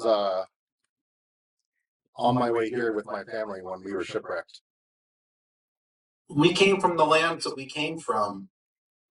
Those lands, we did not have any unordinary abilities, but as we came here, things seems to have changed, and similar things to what you are describing. I don't know about your person's individual powers, but what I have at my disposal, I've had for years now, and I've run into. Humphrey steps up. It looks like you finna say. Humphrey is trying to confirm that because he's still got his detect magic up, right? That there's not detecting anything from this boat. No. You sense no sources of energy from this ship. Okay. You, with your spatial magic, Mm-hmm. you kind of can scry and see there are 6 crew members who look like they're drinking and eating and like playing games of dice. Like they have weapons, but they're not even like armed and like they're not actively guarding the ship. They're literally just hanging out on the deck. What is Humphrey's ability? Oh shit! What is Humphrey's ability to like cause a brain aneurysm in all 6 of these guys? It's corporeal magic, right? That'd be corporeal. Okay. What is Humphrey's ability to lift these guys and throw them over the side of the boat? Are you suggesting that you'd like to yeet the crew? I mean, your words, not mine. But I mean, that's an old standby that seems to work pretty well for Humphrey. okay. Yeah. I mean, they're all within a very short area of effect. So if all you're doing is looking to yeet them off the ship, Mhm. that is an easily accomplished task. I would like to spatial their minds away from their bodies. Their brains away. That's a mind magic effect if you want to make them all. No, I think we'll. I would like their brains to be in a separate location. I mean, I do have visibly. 3 mental magic. I could. Oh, I have 4 mental magic. I'm upset. I mean, you could yeet them. You could use mental magic to just basically turn their switches off and make them unconscious. What's I would like your to do it. choice? Okay, so do we know the location of these guys? Can we? Are they? I do. You can literally see them on the ship, even though they're several hundred yards out in the harbor. Your spatial magic allows you to scry, and you can see them on the ship. Okay, I would like to eat all but one. Okay. Make a willpower plus magic roll. This is a spell that you have established and thus are very competent in. The area of effect would be level 2 because you want to basically grab a bunch of them. Yeah, that's fine. You're 2 full steps above. So you see the tall man just like look out to the ship and just go like, and then hundreds of yards away, you see 5 guys just go and like fly into the air, like 100 feet into the air, and then like way later in their arc just splash down into the water, like hundreds of feet away. I turn to the rest of the guys like, huh? Looks like the odds have changed. Let's He looks around up and around nearby to see if anyone on the docks could have noticed. It's kind of dusk, so it's Okay. kind of dark, and that far out, there's several football fields out. There's no one like near them, so I said, let's go. Looks like the odds have changed. Let's go talk to this last guy. Master Humphrey, I'm assuming you didn't detect any powerful magical abilities from the ship. You are correct, my friend. Absolutely not. Then useless of the essence. how are you intending to go to the ship? I'll just walk up. We can't just walk up. Is I that thought there, it was dog. do we see boats? No, Oh, no. It's anchored. Like, no, here where we are? There's Oh, no well, boats then that- let's- no. I was gonna say let's fly. Yes. Up there. Okay, so you're flying the whole group. Yeah, why not? So I need to do some qual stuff, but yeah. So impact 1, your area of effect is going to be the group flight, right? Yeah. So 1, 2, 3, 4, 5, Okay. 6. 6 qual will get you there. And just don't tell Cade. Hey, Captain, hold on. Yeah. Brace yourselves, guys. Brace yourselves. So No, like literally. go ahead and make a roll just to see if you get bonus. Oh, wow, shitty. No, 13. 13's enough. You've ritually cast group flight before. Mhm. You see the tall man put his hands out like this, and everybody suddenly levitates off the ground. And Elisa's like, "What is happening?" And she's like, "Oh, like trying to like walk, but you're just in the air." And then he kind of goes, and you just start going from like floating towards the ship. You, Cade, have never perceived this manifestation of power. You've heard of this before. Yes. Okay. It occurs to you from your perspective that this person must be either incredibly blessed by the gods, or he knows the secrets of the cosmos. Okay. Where did you learn how to do this? You know, the art of magic has always been part of me, but it has only been until recently when we've come to these parts when I've truly been able to unlock its secrets. This, and just bear in mind, this conversation's happening as you're magnetoing across the water towards the ship. Which Right. hopefully nobody notices. You guys land on the deck of the ship, and the one guy who's drunk like looks up and he's like, "What the fuck?" And he's just looking at you guys, and he's like, he goes to reach for his sword, and it's not there, and he grabs a bottle, and he's like, Tuco draws his sword and says, "I think you want to take a swim, friend." No, I think we need to speak with this one at least. Yeah. Put the bottle down. Riff comes up and takes the bottle from me. He's like, thanks. he looks at Tuco with his swords out and the rest of you, and he puts his hand up in surrender, and he's like, "Oh, okay, whatever you want." Did Blackthorn send you? Where is he? Well, I don't know. He just told us to stay on the ship. He's doing his whatever he does. Every time we stop, he stays for a few days or a week, and he does his things that he does, and then we move on. Do you have anybody in your hold? No, I don't think so. Do you mind if we take a look? Good. Help yourself, buddy.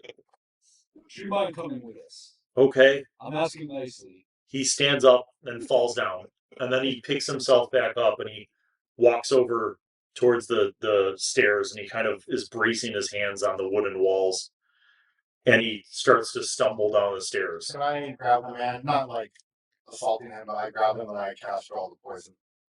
Yeah, there you go. Okay. Orqua, Yes. he suddenly sobers up. He says, "Oh, the hell." He says, It's like shooting someone with an Narcan. Right. Oh. "You guys still want to see the hold?" Yes. Okay. He leads you down. He stops at the first level where there's a hallway that has like a whole bunch of crew quarters and a mess, like kitchen and stuff. He lights an oil lantern, and then he goes down another layer, and he goes down the stairs that are almost like a ladder. They're very steep, and you are now in the cargo hold. You see some crates and supplies, which you clearly they're marked with the seal of O'Shale. And these are things that would have been pertinent to Captain Edwards' expedition, and they're pretty much intact. There's like one of the crates that's opened, and it looks like they've raided it for some provisions and stuff. The rest of the stuff seems to be intact. Tuco, roll a perception plus.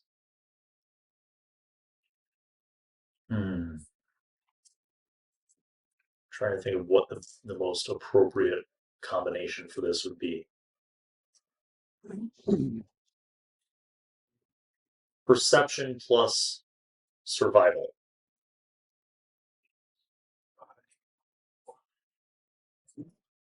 And like, just to kind of add to this, when Tuco was practicing out in the hold here, is when we were attacked by that sea monster and the ship was damaged. He's checking to see if the repair work from that. Okay, so upon you saying that, you don't need to roll. So you go check this out, and you see that the repair work was in fact completed. But more importantly, you remember that when you met Gren and you were doing your training in the hold, you saw Gren's like little camp where he basically stayed in the hold. And you go over to that area. You see that it's still kind of all there, hidden behind a bunch of crates, but Gren himself is not there. Is anybody able to detect if there's any other life forms on this ship? Riff talks with Durant, and he's like, "Do you remember at all, or where in the ship you would have had conversations with Alyssa? Like what area?" Definitely in the captain's. So Riff wants to Riff wants to concentrate on echoes of the past. Yes. In areas where he would normally associate with like Grin and or Alyssa. Well played. Okay.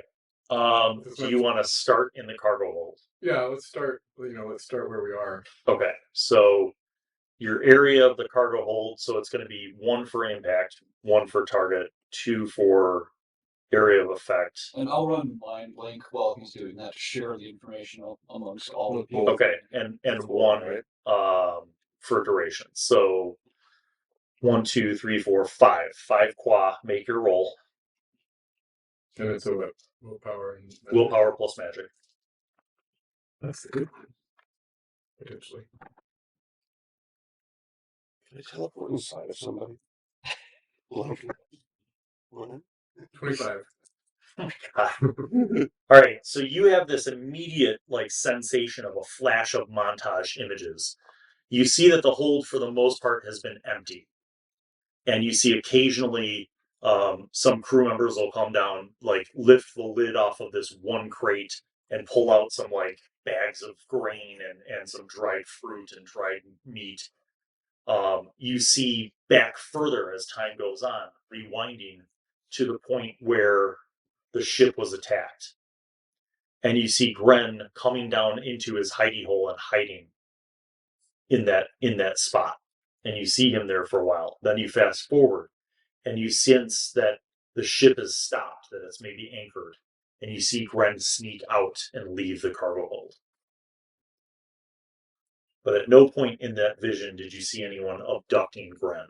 You saw him hide, then later on you saw him sneak out. Can I Did we see any? follow the direction where he was? Yeah, so because of your stupid amount of successes, you're four levels over the success requirement. You continue for the duration, and then you just start physically walking through the ship. Yeah. And this story illuminates as you come out, and you see that the ship is docked. And it's or not docked, I'm sorry, it's anchored. Okay, and it's nighttime. The moonlight is on the ship. And you see Gren kind of peek up the stairs and look, and seeing no one, he kind of sneaks out. And you see him climb overboard and jump off the ship and swim towards the shore. And as you're looking through this flashback moment in time, it's almost as if you're seeing the ship anchored, but it's not here. You sense that this is perhaps 10 days ago, and it's anchored off of a rocky shore. Great. And then you kind of flash forward through time, and you see the ship arriving here to where it is and anchoring. And you see different nights there's a longboat, a rowboat that goes to the boat or from the boat, and the crew changes. So every night six other guys come offshore onto the boat, and then 6 guys leave the boat and go to shore. And it seems like it's been that way for the last few days up until the present. We should With the mind link. At no point do you see any mysterious figures. And also at no point do you see Alyssa. I would like to tell it via mind link, hey, we should be asking if the whereabouts of those 3 missing people, or is it even? There it was.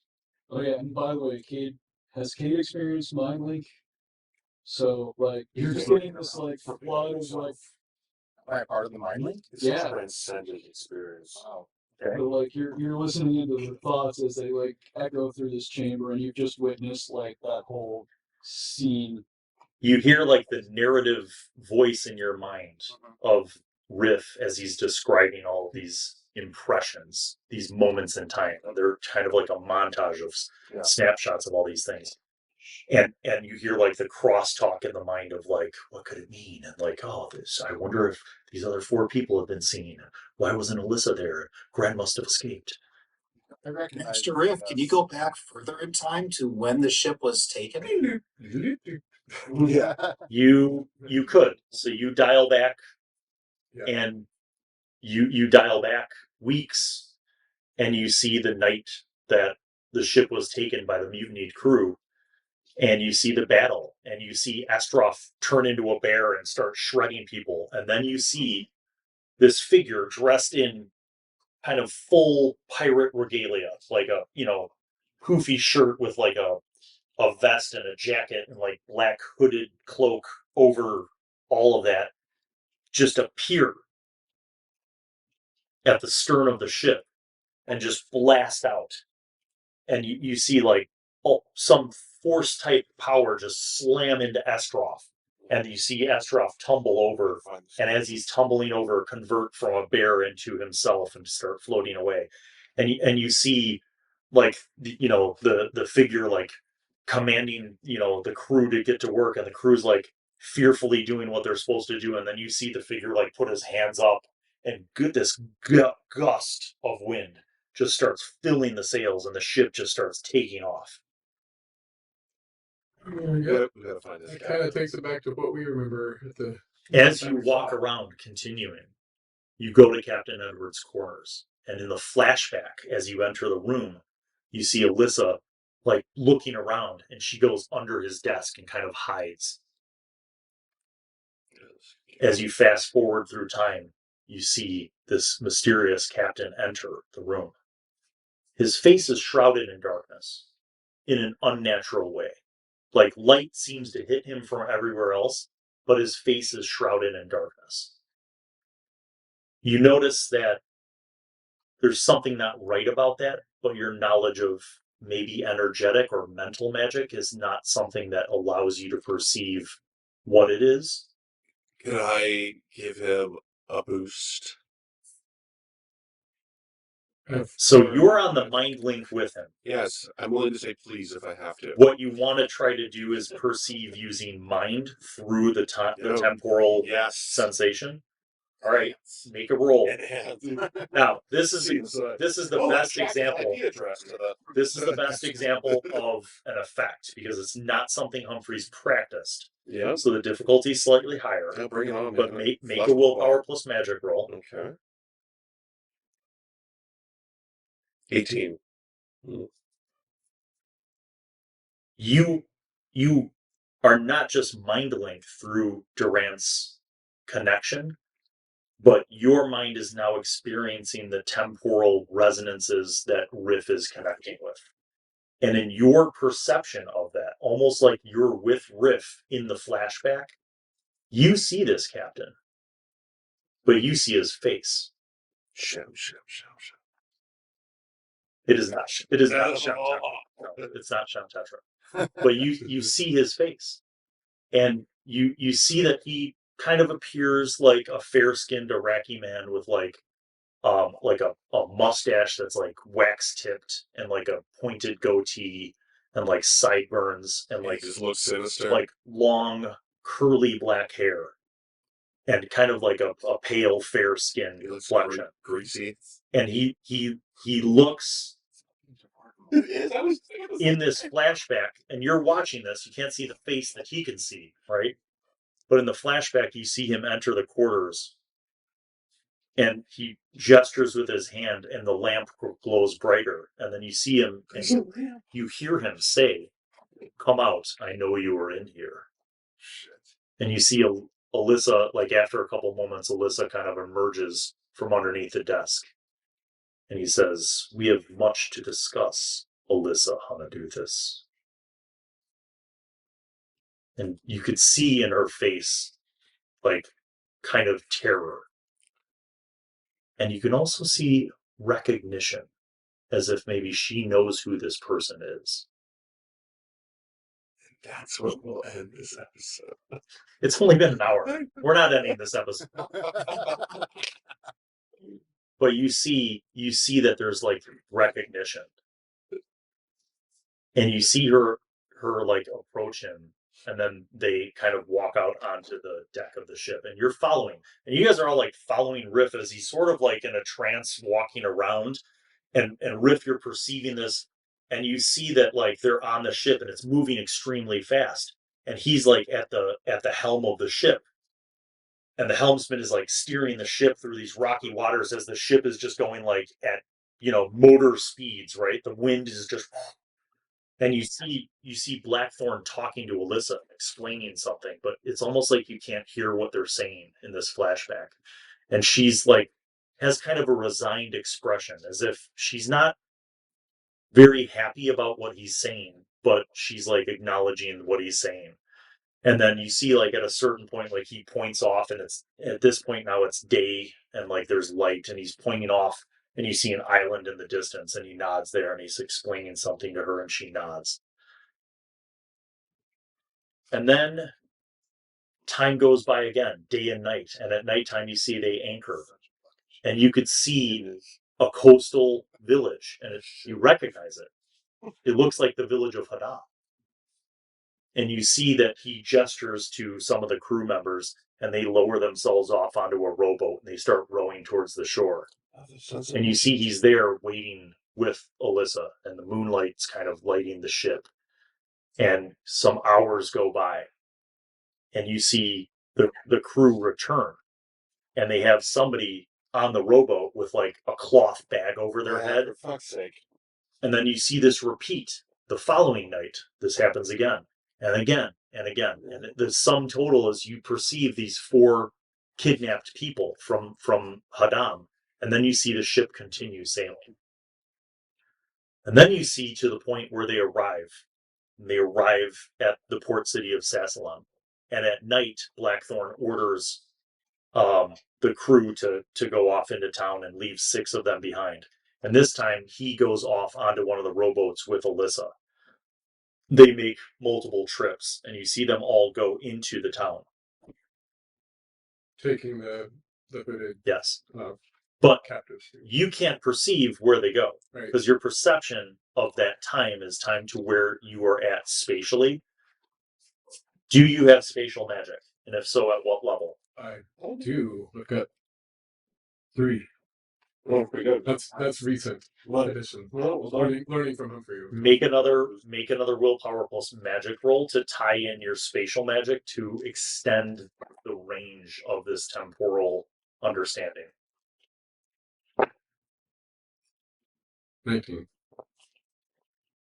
God damn it. This magic is ruining my entire game. All right. You talk to the person who created the system. You perceive, almost as if you're like an invisible, fly on the wall. You basically follow them, right? And you see them approach Sassalam, and it's at night, and the gates are closed. You see Blackthorn walk up to the gate guard and just like put up a hand like this, and the gate guard kind of goes trance-like and then orders the gates to be opened, and the group goes in. After they go in, you see him look back and go like this, and like all the gate guards just turn back to like sentinel mode, and they look out. You see them walk through the town, and it's nighttime, and occasionally they pass like an inn and a tavern where there's rowdy people. But as they're walking in the group, you sense that Blackthorn is doing something. Like he seems to be in concentrated mode. And it's almost like every time their group comes close to other people who are either walking by on the street or hanging out on the porch of a tavern, like those other people all kind of like turn their heads in a different direction, and they just kind of pass through the town without being noticed. You notice that they walk up to a small cottage, and it looks like a shop in the city. And the shop looks like it's got like a wood sign outside that has like a painting of grapes and a bottle. So it looks like some kind of like a wine vendor. And you notice Blackthorn nod, and one of the sailors goes up and picks the lock and opens the door. You see them go inside of this shop. And you see them enter the shop, and the shopkeeper comes from their bedroom in the back and comes out and is like, "What is this?" Ah. And Blackthorn again just points at him, and the guy kind of goes into a trance-like state. And then Blackthorn issues some orders. And you see that the pirates take the abducted kidnapped people down the cellar stairs where all the wine bottles are kept. Right. Where is this? In a shop in the city In that the you're shop, right next to. Okay. Mm. Okay. All right. I got a feeling that using this detect magic is going to help and bring us to him. I also think if we're going anywhere near him, we need to be using Mind Shield. Yeah, that's not a Well, bad idea. Is that kind of where my link Yeah. ends? Like the cellar door closes and I lose my link Humphrey, to. is it possible for you to fight this guy? I mean, anti-magic or anything? He looks as powerful as you are. Oh, well, let's slow down there. You use some very strong rhetoric. We should probably gather some more information and figure this out. But I'm curious about answering that question. So you Yeah, I can claw back. And I feel like there's this like aura that's kind of tied to right the now side have- from the captain. so right now, Yeah. actively you're concentrating on temporal spatial magic, right? Temporal and spatial. Yep. Tied in through Durant's mind link, Yeah, it really is. And his energy. he was able to tie in through mental magic to perceive the face. Which Right, none of okay. us So can you do. know that blackened That's face wonderful. was a mental effect. But he was able to break Like through. illusion, right? Yes. Sort of. But Humphrey was able to break through that. So Humphrey's able to perceive the actual face of Captain Blackthorn. You don't have energetic magic, though, do you? No, but I do have 4 mental, so I could have done the Oh, mental part. all right. Well, then you could see the face, too. Okay. Well, You're tied in Curious still. about that. yeah. Do you... And remember when you first scribed the city, Oh, I sweated hard. you spatialed and you energetic, and I told you there was a very powerful energy source in that city, right? I'd like to compare what I had learned Yes. a little bit ago. Again. Something underneath the wine shop is what you detected before, radiating energetic magic. Now, am I able to compare that against my own magical field? I want to clarify something for you, Yes. because you had very high rolls. You don't think that that Captain Blackthorn is the something radiating the magic. Okay. There's something else underneath that shop that is radiating I see magic. a parrot, and maybe it's a parrot that's doing No. that. No. That's That's the part that you're. Speaking of parrots, That's the part you're not Bruce sure creeps of. out on my shoulder. right. Right. Riff, you for some reason, your spatial and temporal magic can't go down the stairs. You in the shop, you see Blackthorn and the shopkeeper who's like in a trance, and Alyssa, and they seem to be waiting. Some time goes by. The crew, after depositing all the kidnapped people in that cellar, come back up. Blackthorn issues some orders, and then they all leave. This is what I want to do. I want to send this ship back. And I want to find a way to send the ship back to Captain Edwards. We need to hire a crew. Yeah, and it's not like we could just whip one up. Also, the group we just saw might be heading back this way about now. We should Or probably move the ship already at the been very away. least. Yeah, that's what I'm saying. I'd like to remove the ship from the equation. And I feel like they don't have real need for the ship at this point. can we slash its tires or something? Like, is there an We put equivalent its for sails. Yeah. Let's buy get new sails. Well, But we want there's no way that 6 guys are sailing this ship. It's Right. a huge, it's a Yeah, caravel, like like- it's a big ship. to sail it. We need to hire. Like a crew. Riff's got, Well, then experience maybe on we ships, so he sink would it. know like that.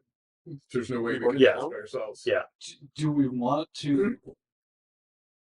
So bear in mind, you guys are now on the deck, right? You went into the captain's quarters. That's where Riff kind of did this extension of his temporal understanding through spatial magic. Mm-hmm. And that combination plus your perception of it is what allowed you to see all that transpired into the city up to this point. Right. So And to your knowledge, the 6 guys that you originally encountered that were on this ship before you yeeted 5 of them off were the only ones on this ship.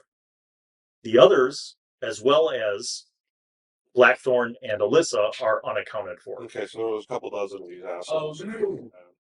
So how messed up is the guy that we had taken?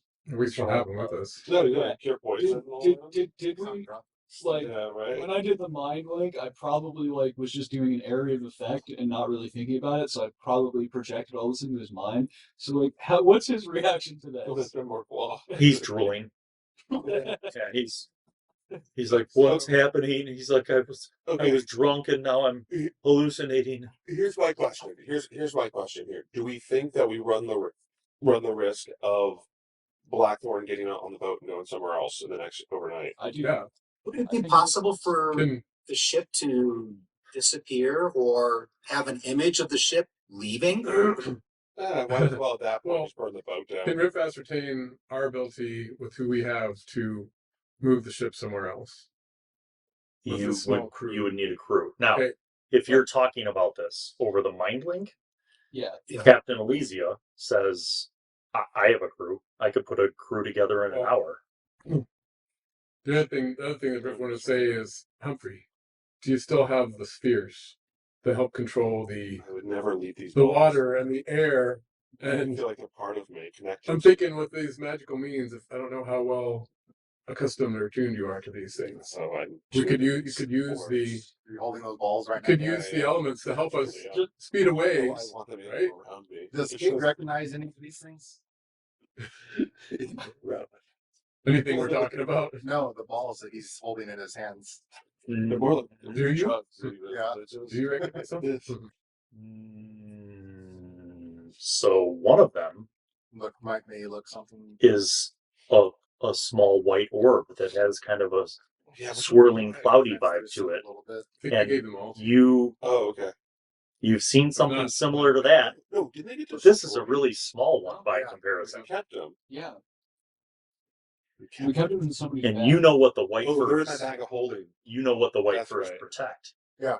He's carrying something that looks Very like, but it's not faceted.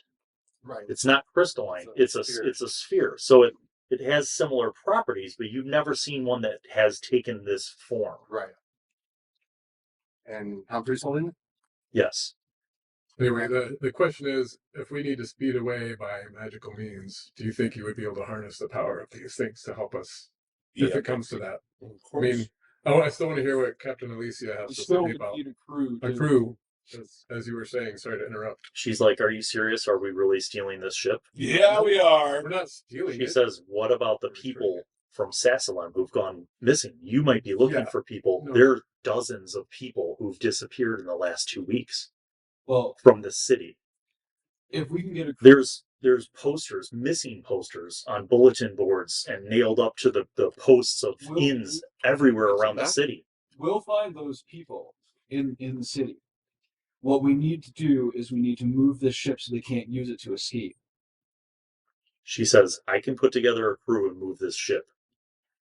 We would like to move this ship quickly so they do Yes, not have please. time to react. I can put together a crew. Give me 30 minutes." Now, we will talk further about the destination of this ship because it should be returned to its proper owner. Okay. But in the meantime, we just need to move it now. Okay. She Anyway. says, can you get me back to shore so I can run into town? Just yeet Okay. Peter all the way down to shore. You are dismissed. The easiest way would be to give her flight so that she could fly back to shore. Yes, please. Okay. You don't need to roll, just minus off 4 quad. Okay. Or, sorry, 5 quad, because it'd take more than 6 seconds.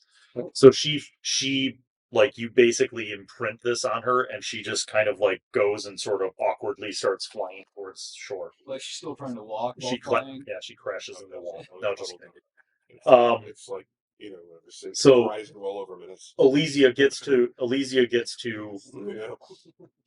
the shore, and she's like running up towards the city.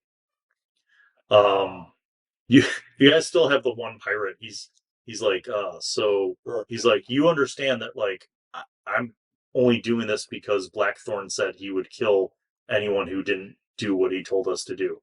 Was he And one of the people that? Like, I saw him make someone explode. Like, they were standing there and then they exploded. Can I just do a simple, make sure he's not lying? Yeah, perception plus social manipulation. He's like, As you heard, we need the rest. If you would like to be crew again, Nine, assisting getting the ship back to its Nine. rightful owner. He seems to be telling the truth. He seems to be truthful. The guy looks at you, Tuco, and he says, "Yeah, I at this point, man, I'll just get off the ship, but I can't get off the ship in this city because he's here. And if he sees me and thinks that I betrayed him or didn't follow orders, he'll kill me." He's like, "What happened to the other guys? Like, we were having drinks on the deck and playing dice, and they just like flew up in the air and disappeared." What did Not even concerned anymore. So you look over the deck and you see them swimming. Like, you see those other 5 guys. By this time, they're basically approaching one of the docks. As They're they trying to almost pull touch themselves the up. He No, pulls him back to I the eat ship. them again. No, I'm just kidding. You them back towards Pull him back to the Right. ship. Gently. It's literally like they're one stroke away from them. No, don't let him A go. shark. Seriously, Humphrey, don't let him go. Bring him back. Can you float them back? Hold them back. Back onto the ship? Yes. Why? So they can't alert. We've got their buddy here. Chances are. Okay. Stop making sense. I reverse each. I beckon. Five more. Wow. Okay. Are you out 55. of plot yet? No, not yet. Oh, it's going to be a So- glorious moment when you're all out of qua. Can we? Can That's when Blackthorn will show up and be like, "I sense that you guys are out of qua, so now it's time for you to die. Right. so? I've been resting for 2 days straight." So Riff's looking. Do Roll they over, have roll. weapons I'll roll with over them? quad. Yes. So Yeah, they have all the weapons. sailors have the crude, like, sorry, not the crude weapons, because they would have taken weapons from the cargo hold. Yeah. They all have basic, like, swords. They don't shit anymore. They're out in the ocean. Yeah. But they're all probably drunk. So Humphrey summons those fools from the Yeah. water. They're like, "Huh, huh," and they all fly back up, and they're just soaking wet, and he just like drops them on the deck, and they're like looking in awe. And the one guy's like, "I would recommend that you guys just sit there for a minute because." Yeah. Not do a lot. He says, "I'm no longer drunk, and these guys, I'm pretty sure, are fixing to knock off Blackthorn." And you see a look of relief come over the other 5 guys, and they're like, "Oh, okay, yeah, that's good, okay." Are these guys enough to man this ship? No. But They're drunk. I want to ask Yeah, them they're still drunk as fuck. if they can assist Captain Alicia and the crew that she finds. You know, can we trust How them? much are- They're like, Guys. "Hey, they man, honor listen, me. if you feed us and, keep us safe, we'll do whatever you want. That Blackthorn guy is crazy. And I think he summons demons and he controls powers." We'll leave that to You Alicia. guys aren't demons, right? Yeah. That's kind of joke. We'll leave that to Captain Alicia to figure out what she wants to do. Are these the guys that like climbed onto the ship and took it away from the island we were at? Yes. So you remember when you went exploring and you saw that one island and there Yeah. was like a camp of like shipwrecked sailors? That's these guys. Eric wasn't there for that episode, but I wasn't there, but I definitely Yeah. heard about it. So what I would what I would say is that the eventual destination for this ship is back to the place where you were marooned to help the crew that's stranded there now, Exactly. thanks to your thievery. They're like, "Okay, We can keep the ship. okay, That's, all right, that's fair the enough. long-term I mean, goal. as long as we're not like going to prison. We just wanted to get off of the island and we saw a ship. So, okay. Pass on this one. House rules are 2 whoopsie doodles. And like one of the other guys is like, "Hey, listen, for what it's worth, we're not pirates, man. We were just stranded. We just tried to find a way I off." understand your actions were of desperation. He's like, "Our captain died. So we kind of didn't really have a plan. We just saw a ship and wanted to get the hell out." Effectively, we want to send you there to see how that expedition is doing. Rescue Captain Edwards. That's the plan. Rescue them if they need rescue, but if they've decided they want to found civilization there, allow them to do that. That's a them conversation. Yeah, I can fit that's a that. them conversation. Right. We just want you guys Hey, to check in. Here's your ride. Do you want it or not? The sober guy goes, "Listen, our captain was sailing from Nisia back to Arakazine when we got shipwrecked.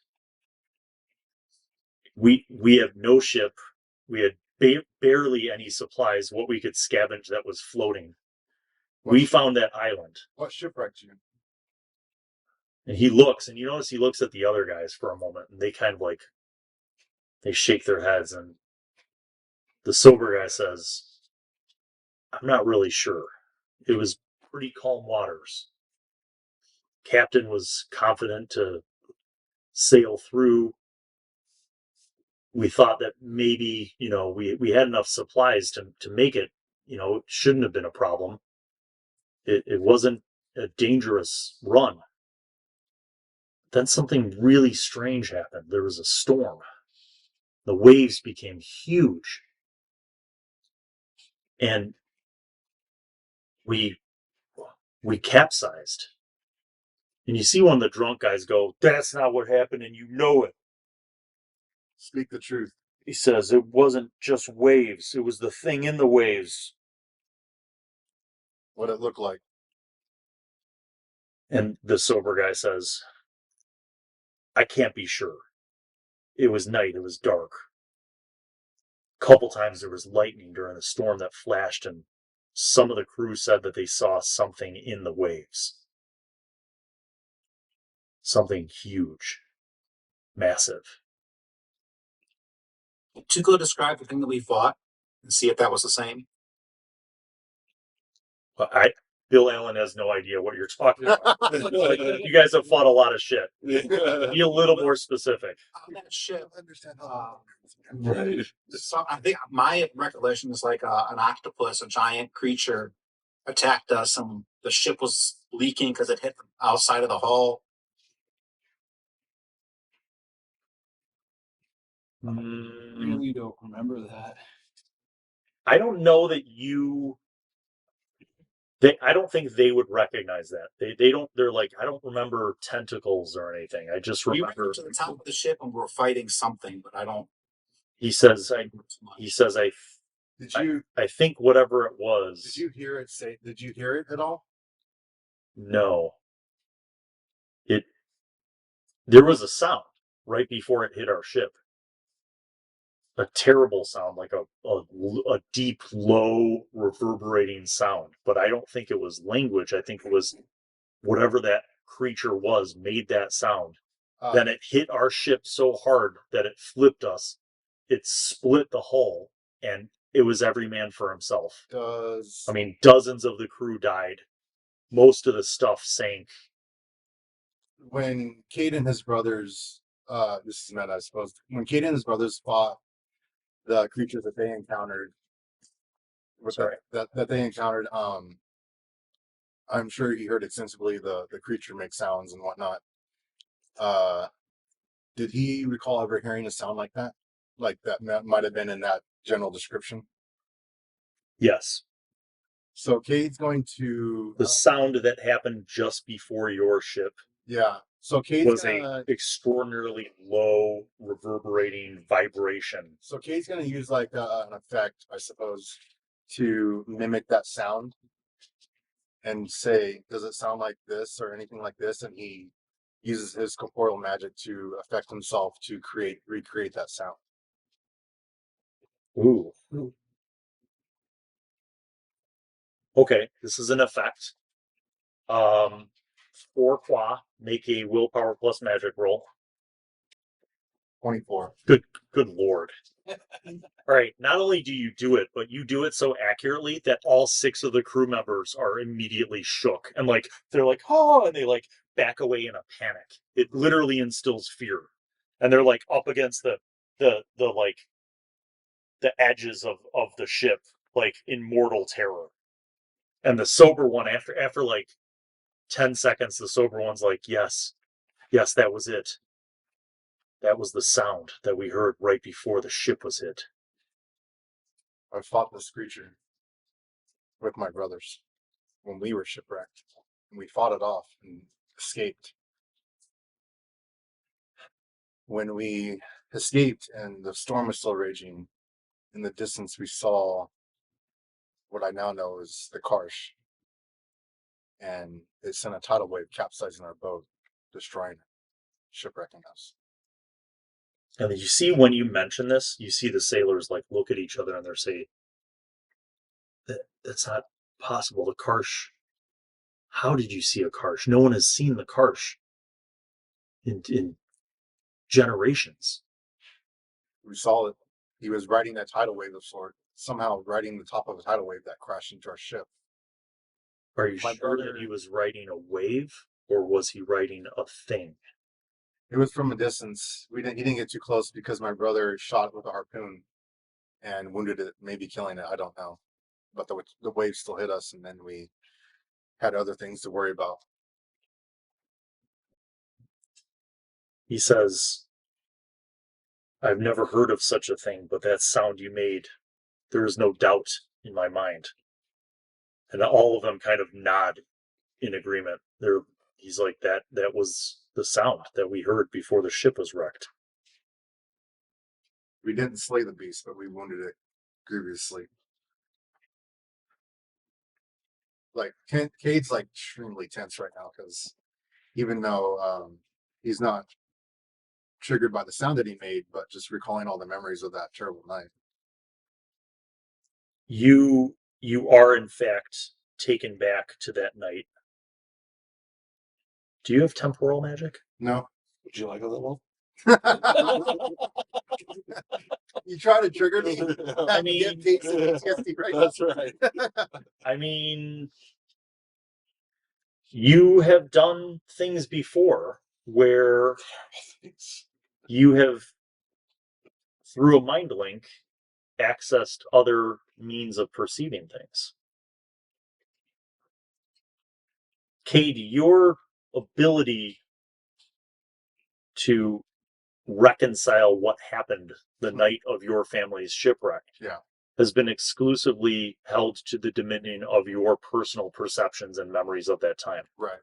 However, you just experienced something Weird shit. where That is the technical term. these magical beings were able to connect and share with each other their powers. Something that you've not seen or heard of.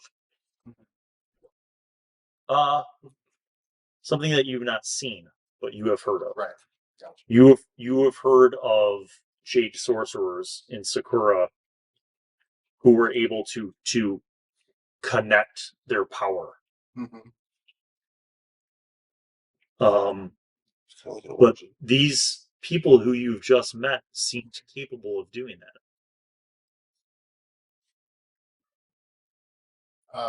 I look at Humphrey and Riff. I have heard of people possessing the types of magic that you two possess, and this was my first time ever experiencing that. Perhaps you would be able to. I could expand my memories to you all of that night and show you what the beast looks like, including the Karsh, So you're looking for temporal? if that's what it's called. Yeah. So my friend Riff over here is much more skilled than me in the temporal arts.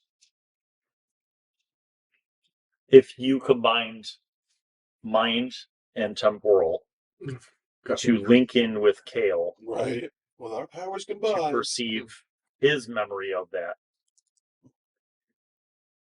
you could also add in spatial. So that not only are you perceiving his memory, but the memory of that area and what happened. Okay. We gotta get some sleep. Now, this is an extraordinarily difficult ritual task. Are you sure you want this experience with your mind and your... I believe it'll help us at least, so Okay. I can bear it. Okay, All right. go ahead and make a willpower plus magic roll. I don't want to give Bill ideas, but he could totally burn us. Yeah.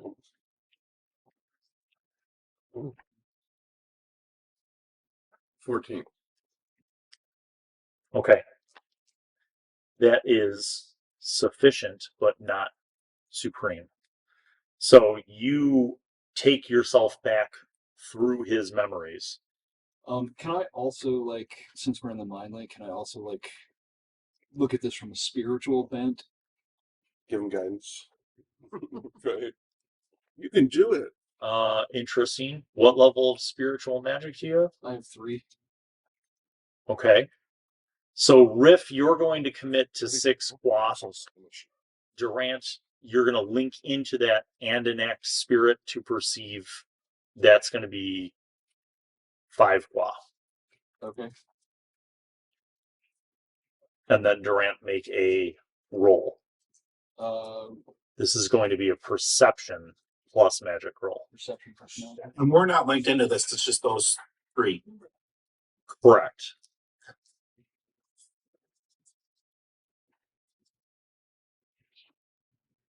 Yes. 15, 19. Okay.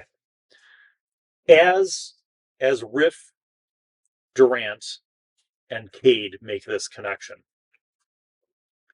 the three of you essentially travel back through Cade's memories. And Cade, you're not, to be clear, you're not resisting this, right? No. Okay, because as you travel back through Cade's memories, you guys see a whole bunch of stuff. You see Cade almost in reverse order. You see him coming to Sassalem. You see him meeting Captain Elysia. But before that, you see them encountering each other on a ship. You see him on islands. You see him becoming a dolphin and swimming through the ocean and going from different places. You see him then going back to a settlement on an island, to a small village, a fishing village. And you see other Sacurans who look like him, and Araki and Kronai and Suineist. You see a whole process of memories on that island. Yes. There is one thing I do resist. I lock away the memory of me and the white person when I know it's there. That's what I was waiting to find out. You see a whole process, a bunch of time where he's on this island, and you see his brothers. You see the faces of his brothers, and you know because of the mind link that these are his brothers. But then you also see other Sacurans and Iraqi people and Kronai. You see settlements all along this island. You see a mining operation. You see then time coming before that to another island, an island that's uninhabited. You see him and his brothers and a few other Sacurans on this island, and they have like just a very primitive camp. You see Cade exploring this island and swimming around as a dolphin. You see him going into an underwater cave system and discovering some ancient site. And you see the turtle shell shield that he has. You see it on a platform as a vessel holding water. Then, flashing back, you see his brothers arriving on this uninhabited island and other survivors of the shipwreck, and just with the barest essentials of things that they were able to scavenge from their shipwreck. Then it flashes back to night. You hear the most terrible sound, the sound that Cade himself replicated with his corporeal magic. You hear the ship splintering, but then you rewind back further. You see the storm, you see huge waves, you see the crew struggling vigorously to keep the ship afloat. You see the captain working hard to keep the ship afloat. You see Cade and going to a cabin, and you see a woman, an older woman, his mother, and you see a younger woman, a teenage girl, and you see that they're terrified, and you see that the brothers are reassuring their mother and sister, and you see that the passage, this whole experience, these terrible storms and the high seas and the rocky waves, and you see that journey started in a faraway land, and you see Sakura. You see buildings with strange architecture and colors that you've never seen before, and cities with people and beautiful temples. And then you fast forward back to the moment before the shipwreck, and you see Cade and his brothers and some of the other crew members with harpoons and spears and longbows trying to attack some unseen thing. And you see a moment where you see a humanoid creature, but with a face not unlike a fish or a shark, and fins and gills. And you see it almost as if it's body surfing a huge tidal wave. Like its torso is out and it's like this. And you see that its hands are extended almost as if it's magically controlling the force of the waves that are assailing this ship. You see other creatures, aquatic creatures, with long, straight tusks that come out from their nose. piercing, hitting the ship, puncturing its hull. And you see the moment through Cade's eyes just before the giant wave and the Karsh, who was riding that wave, is hitting it, and you hear that sound. And you see spiritually that there is magic involved, and that the Karsh is not just riding a wave, that there is something underneath that wave, something colossal in size, bigger than anything you've ever imagined. Some oceanic leviathan moving towards the ship. You sense something else spiritual. There is something inside that ship, something in the cargo hold of that ship that the Karsh wanted. I'm assuming this is being communicated through the mind link. Yes, so you're all in this mind link. From my perspective, that can I see this magical energy that they're looking for? Do I sense that? Or is that only exclusive to Durant? You are mind linked, so you would sense what he is sharing. So yeah, Does it appear to be that ring? yes. What happened to that ring? I don't even remember. The ship is hit. It begins to capsize. The hull splits. You hear screams as crew are thrown overboard. You see the ship sinking. You see that the brothers are furiously swimming around, trying to rescue people. You see them swim, and they're in the darkness, underwater, swimming underwater to try to grab people and free people. And you see them rescue their mother. Cade was a dolphin. He had been swimming around. You see Cade in this form rescuing many people. You see the other brothers trying to, after rescuing their mother, trying to find their sister. You see many bodies floating, drowned. More importantly, do we see the Karsh leaving with the ring? You see the spiritual source, the energy source that you saw. You see it become in the possession of the Karsh. You see that moment deep under the water. But you see the Karshes swimming away with not just the ring, but with someone else. Is this form recognizable, or am I too far? You recognize it from the memory. Okay. It is Cade's sister. I, of course, share that. Cade, you see for the first time something that you had not known. Cade's kind of speechless. He doesn't even know what to say at the moment. Having assumed How do you even process that, that? like many of the crew members and other passengers on the ship, that your sister had died, had drowned. Because he had seen essentially body bits being eaten by sharks. You see the Karsh swimming underwater away from the shipwreck with your sister, who seems unconscious. Right. I would say after the initial shock and speechlessness that it's Cade when that memory he sees that. Cade's typically a calm person, but then like an overflowing rage just kind of starts to well inside, and he makes a vow to find her. And as you kind of come out of this collective magical effect, on board the deck of the Expeditious Retreat, knowing now some of this conspiracy that you've been able to uncover, and definitively knowing that at least these 6 crew members are more than willing to help and get away from this nefarious Captain Blackthorn. You've sent Elysia off to find a crew. The question is, what will you do next? Find a place to get some rest. Well, we're defending the ship until Alicia's crew returns. Which shouldn't be too long. Okay. And I want to ask, Riff will ask the 6, or at least the one that's sober, or anyone who remembers, like, what do you know of the 4 captives that have now been taken into this city? Were they specifically targeted? Yes. Why were they The sober one says, we don't know why. Blackthorn never explains anything to us. He told us specifically who we were supposed to abduct. He says, I don't know why. They didn't seem like special people. They weren't rich. He's like, one was a lady who had herbs in her shop. He's like, a couple were just random fishermen. He's like, another one was like a leather worker. He's like, I don't understand why. And everyone's afraid to ask, so we just did what he told us to do.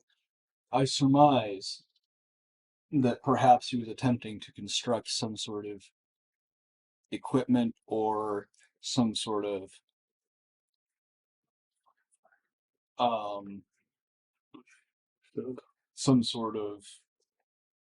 alchemical components for some larger purpose.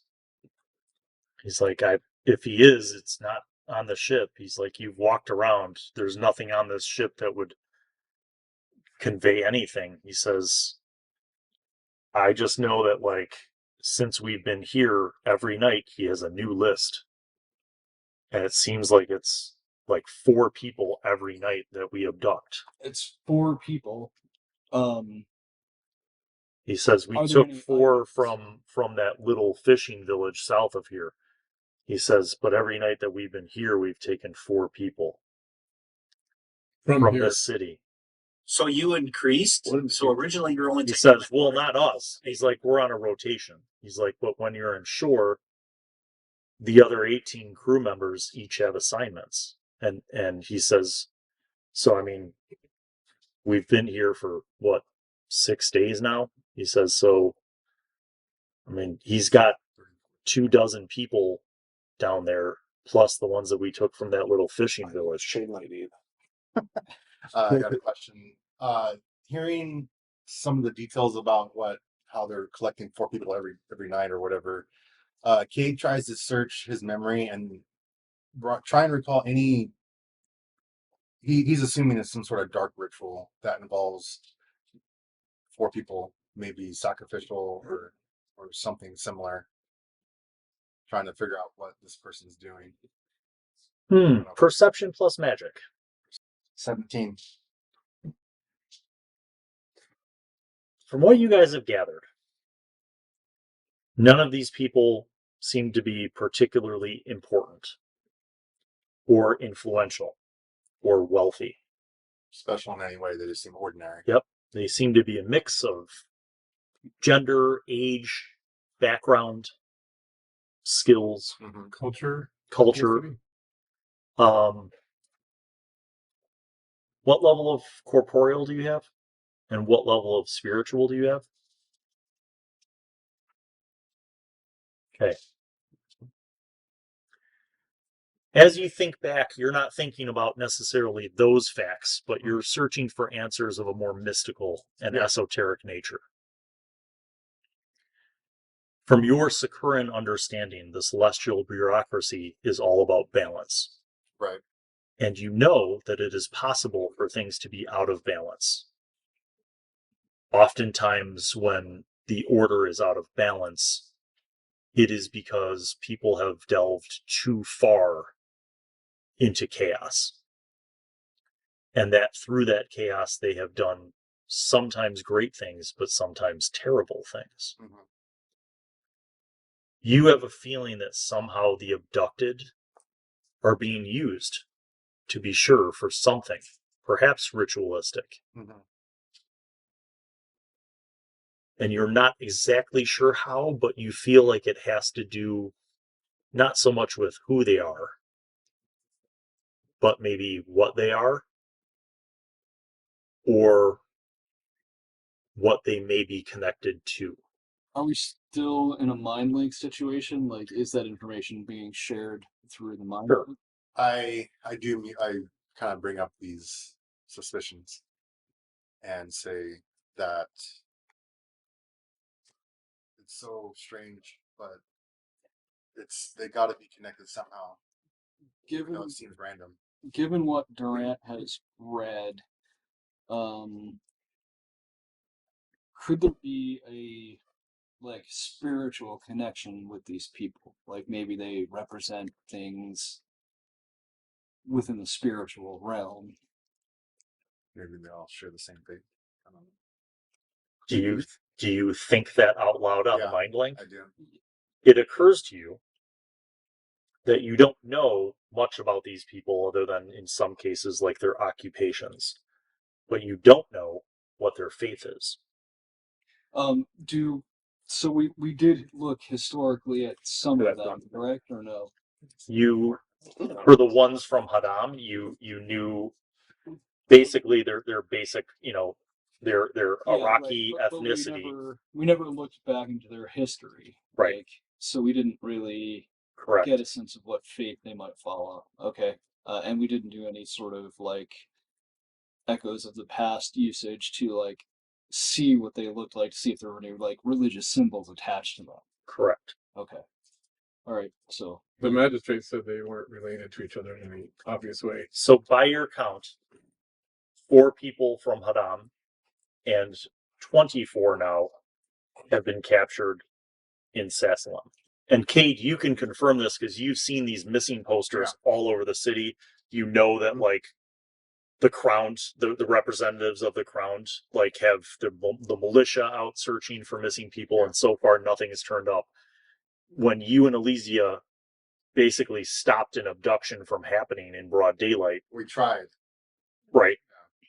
You captured the abductors, but you didn't get to who you suspected was Blackthorn He and the abducted person because he vanished.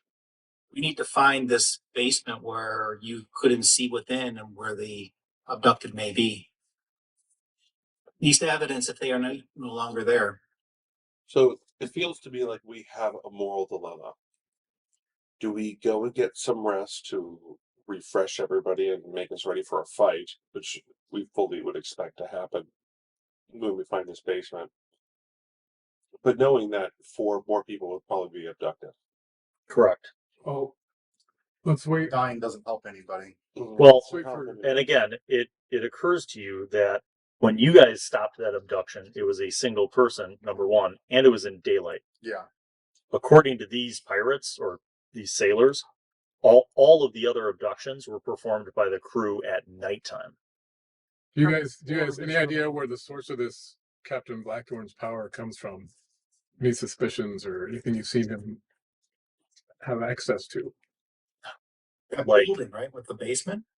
Well, there's something about that building where we bring the kidnapped people, but like we just bring them down to the wine cellar and that's all. But it's weird because every time we bring a new group of people down to the wine cellar, there's no one else down there. So he must be taking them somewhere. What are you guys thinking about over there? Oh, we were trying to think of what, like maybe we just rest on the ship. Yeah. Have Alicia's crew come, Captain, run Yeah. the ship, and then we rest on it, and then we can go back and investigate the I think it was a wine plate. About 45 minutes has gone by and you see a rowboat approaching and you see Elysia and 4 men. Oh, for fuck's sake. And she's Oh wait, it's Arlie's. That's Yeah, right. good. she's rowing back and you see that she's arrived and she starts like climbing up the rope ladder and she says, "There will be more boats. I have other guys coming." She's like, "They should all be coming within the next, 20 minutes, half an hour." She's like, "I've gotten enough people to crew this ship." Riff gestures to the 6 here. He's like, you have 6 more as well that are going to put themselves under your command. Right, guys? Riff looks at the. They say, "Yeah, sure. As long as we can get out of here and get away from Blackthorn." Are they stalked? They hold no For allegiance to voyage? Blackthorn. She says, "Well, I don't know what's below in the hold, but based on what I saw, it looks like it's enough to get us away from here. I don't know about getting all the way back to wherever this ship originated from." She says, I would need to get away from here first and then get some charts and figure out how to get back to where they were from, unless I asked Captain Elysia where would there be a port nearest here that you guys could restock at? to the south would be Saphir. That's the biggest port city. That might We be the could best. go north to Amron, but That might be the best place then to take the ship. to I get could restocked at make least. it down to Saphir. And if we needed to get restocked from there, we could do that. There's also a powerful navy. The Crown's You can naval inform them as fleet well. patrols the waters. She says, "I have no papers for this ship." She's like, "You understand that if I was stopped by any of the naval forces of the Crown, they would perceive me and us as pirates." Nobles Any way that we send could us- make papers? Yeah, I was thinking exactly on those lines, Dave. Like I was thinking, I was saying Doctor Who shit. Like, here are my psych papers, and Yeah. then it just. But like, So you have material magic. yeah, and so we could have something that says, this is on behalf of Captain Edward, who was commissioned by Rakazine, right? Yep. So Humphrey, you go into the captain's quarters, which are largely undisturbed. Yep. You find multiple ledgers in Captain Edward's own script. After studying his writing for 10 minutes, you could effectively replicate a document that authenticates the possession of the ship under Captain Elysia. Make it so, number one. Okay. Minus off 4 qua. Make me a roll. 23.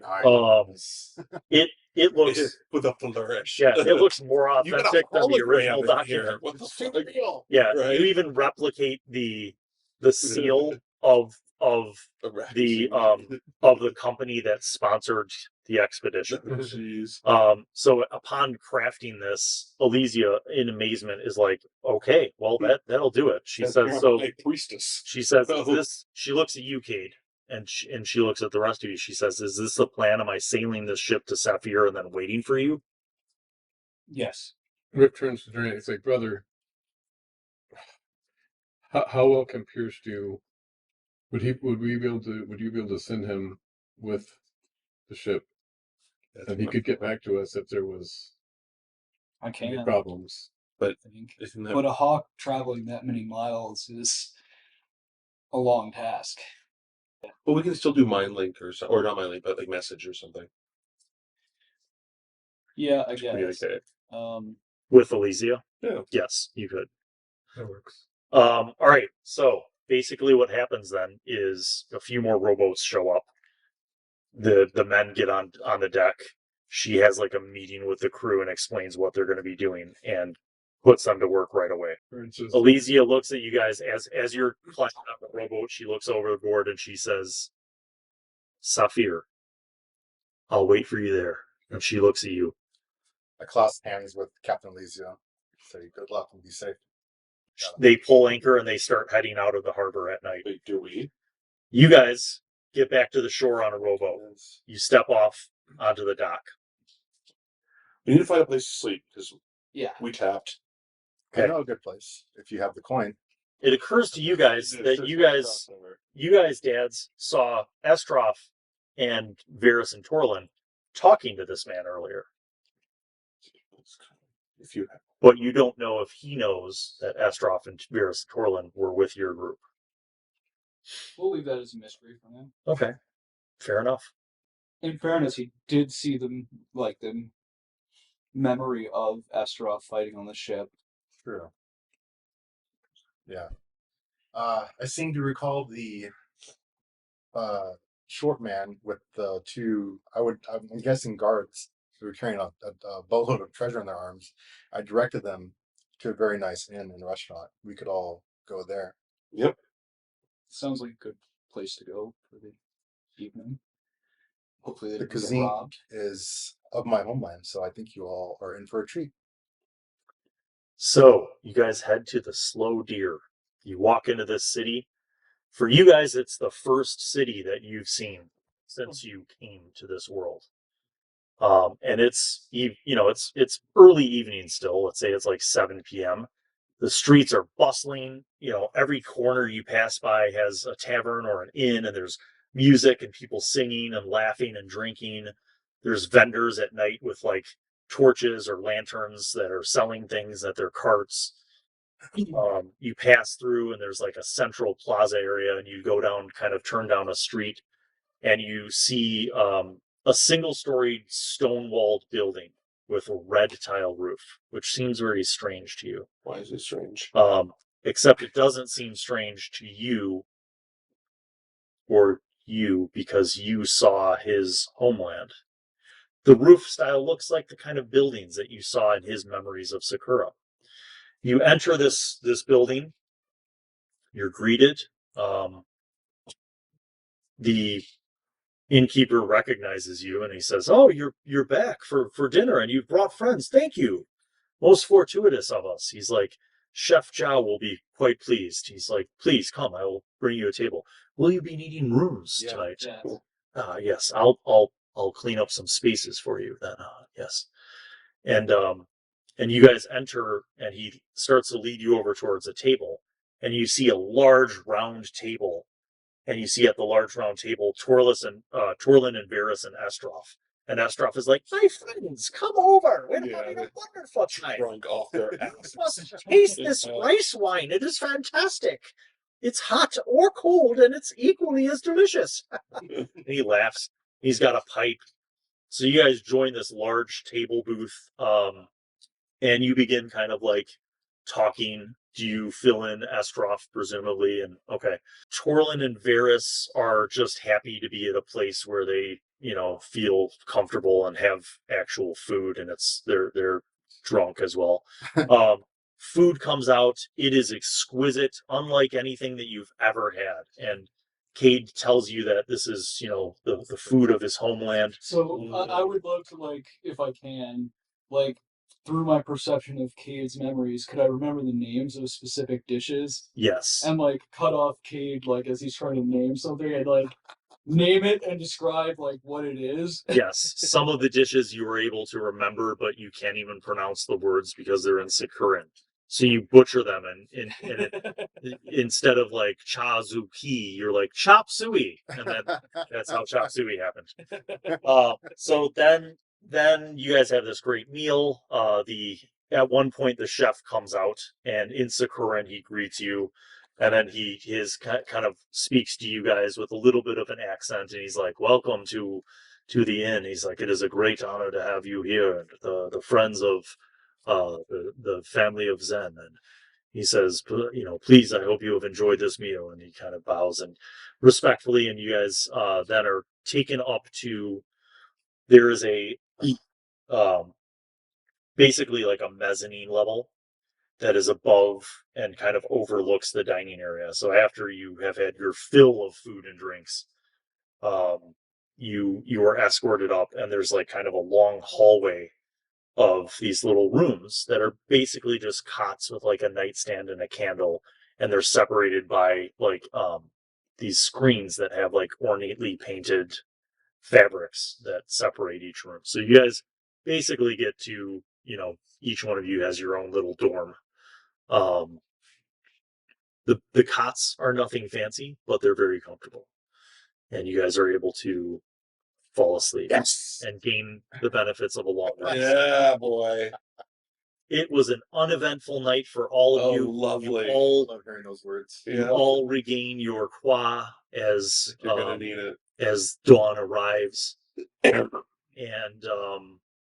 you wake to the smell of breakfast being made, and you kind of roll out of your cots.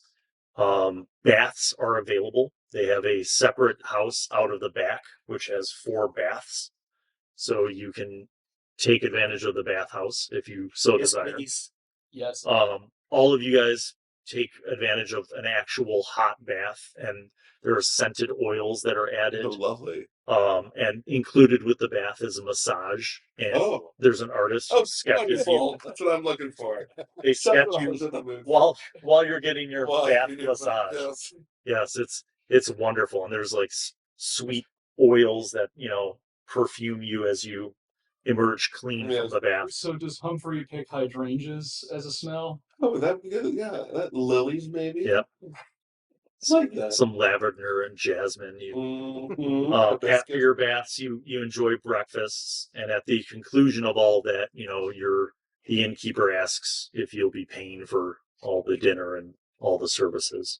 I mean, yes. And it ends up being, a rather expensive 1 gold piece each for all of you guys.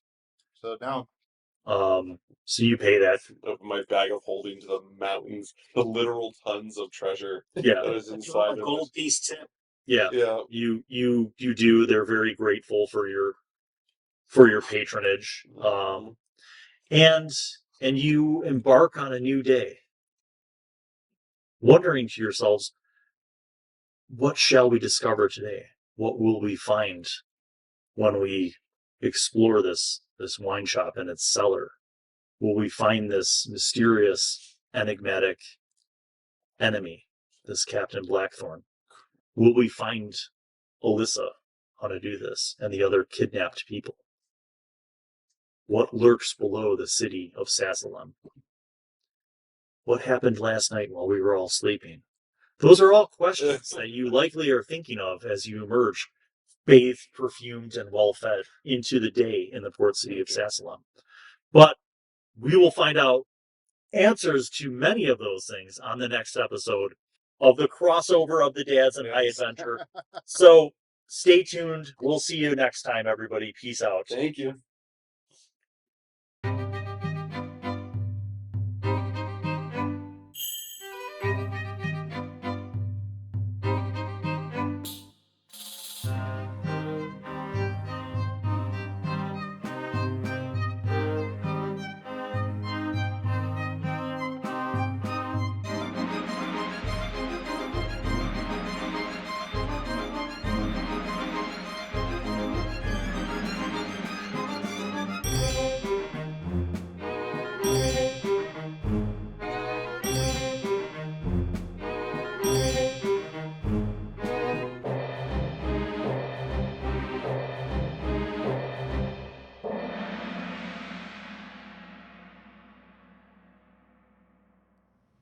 Well, hello, and welcome to Bill Allan World. I am Wizzy, the Wizard. I'm back once again to remind you to subscribe and click on the notifications button, and also watch videos that are over there. Tune in to the next episode of whatever show you are just watching, and watch other shows featuring Bill. He made me say that, because he's a narcissist. Okay, bye.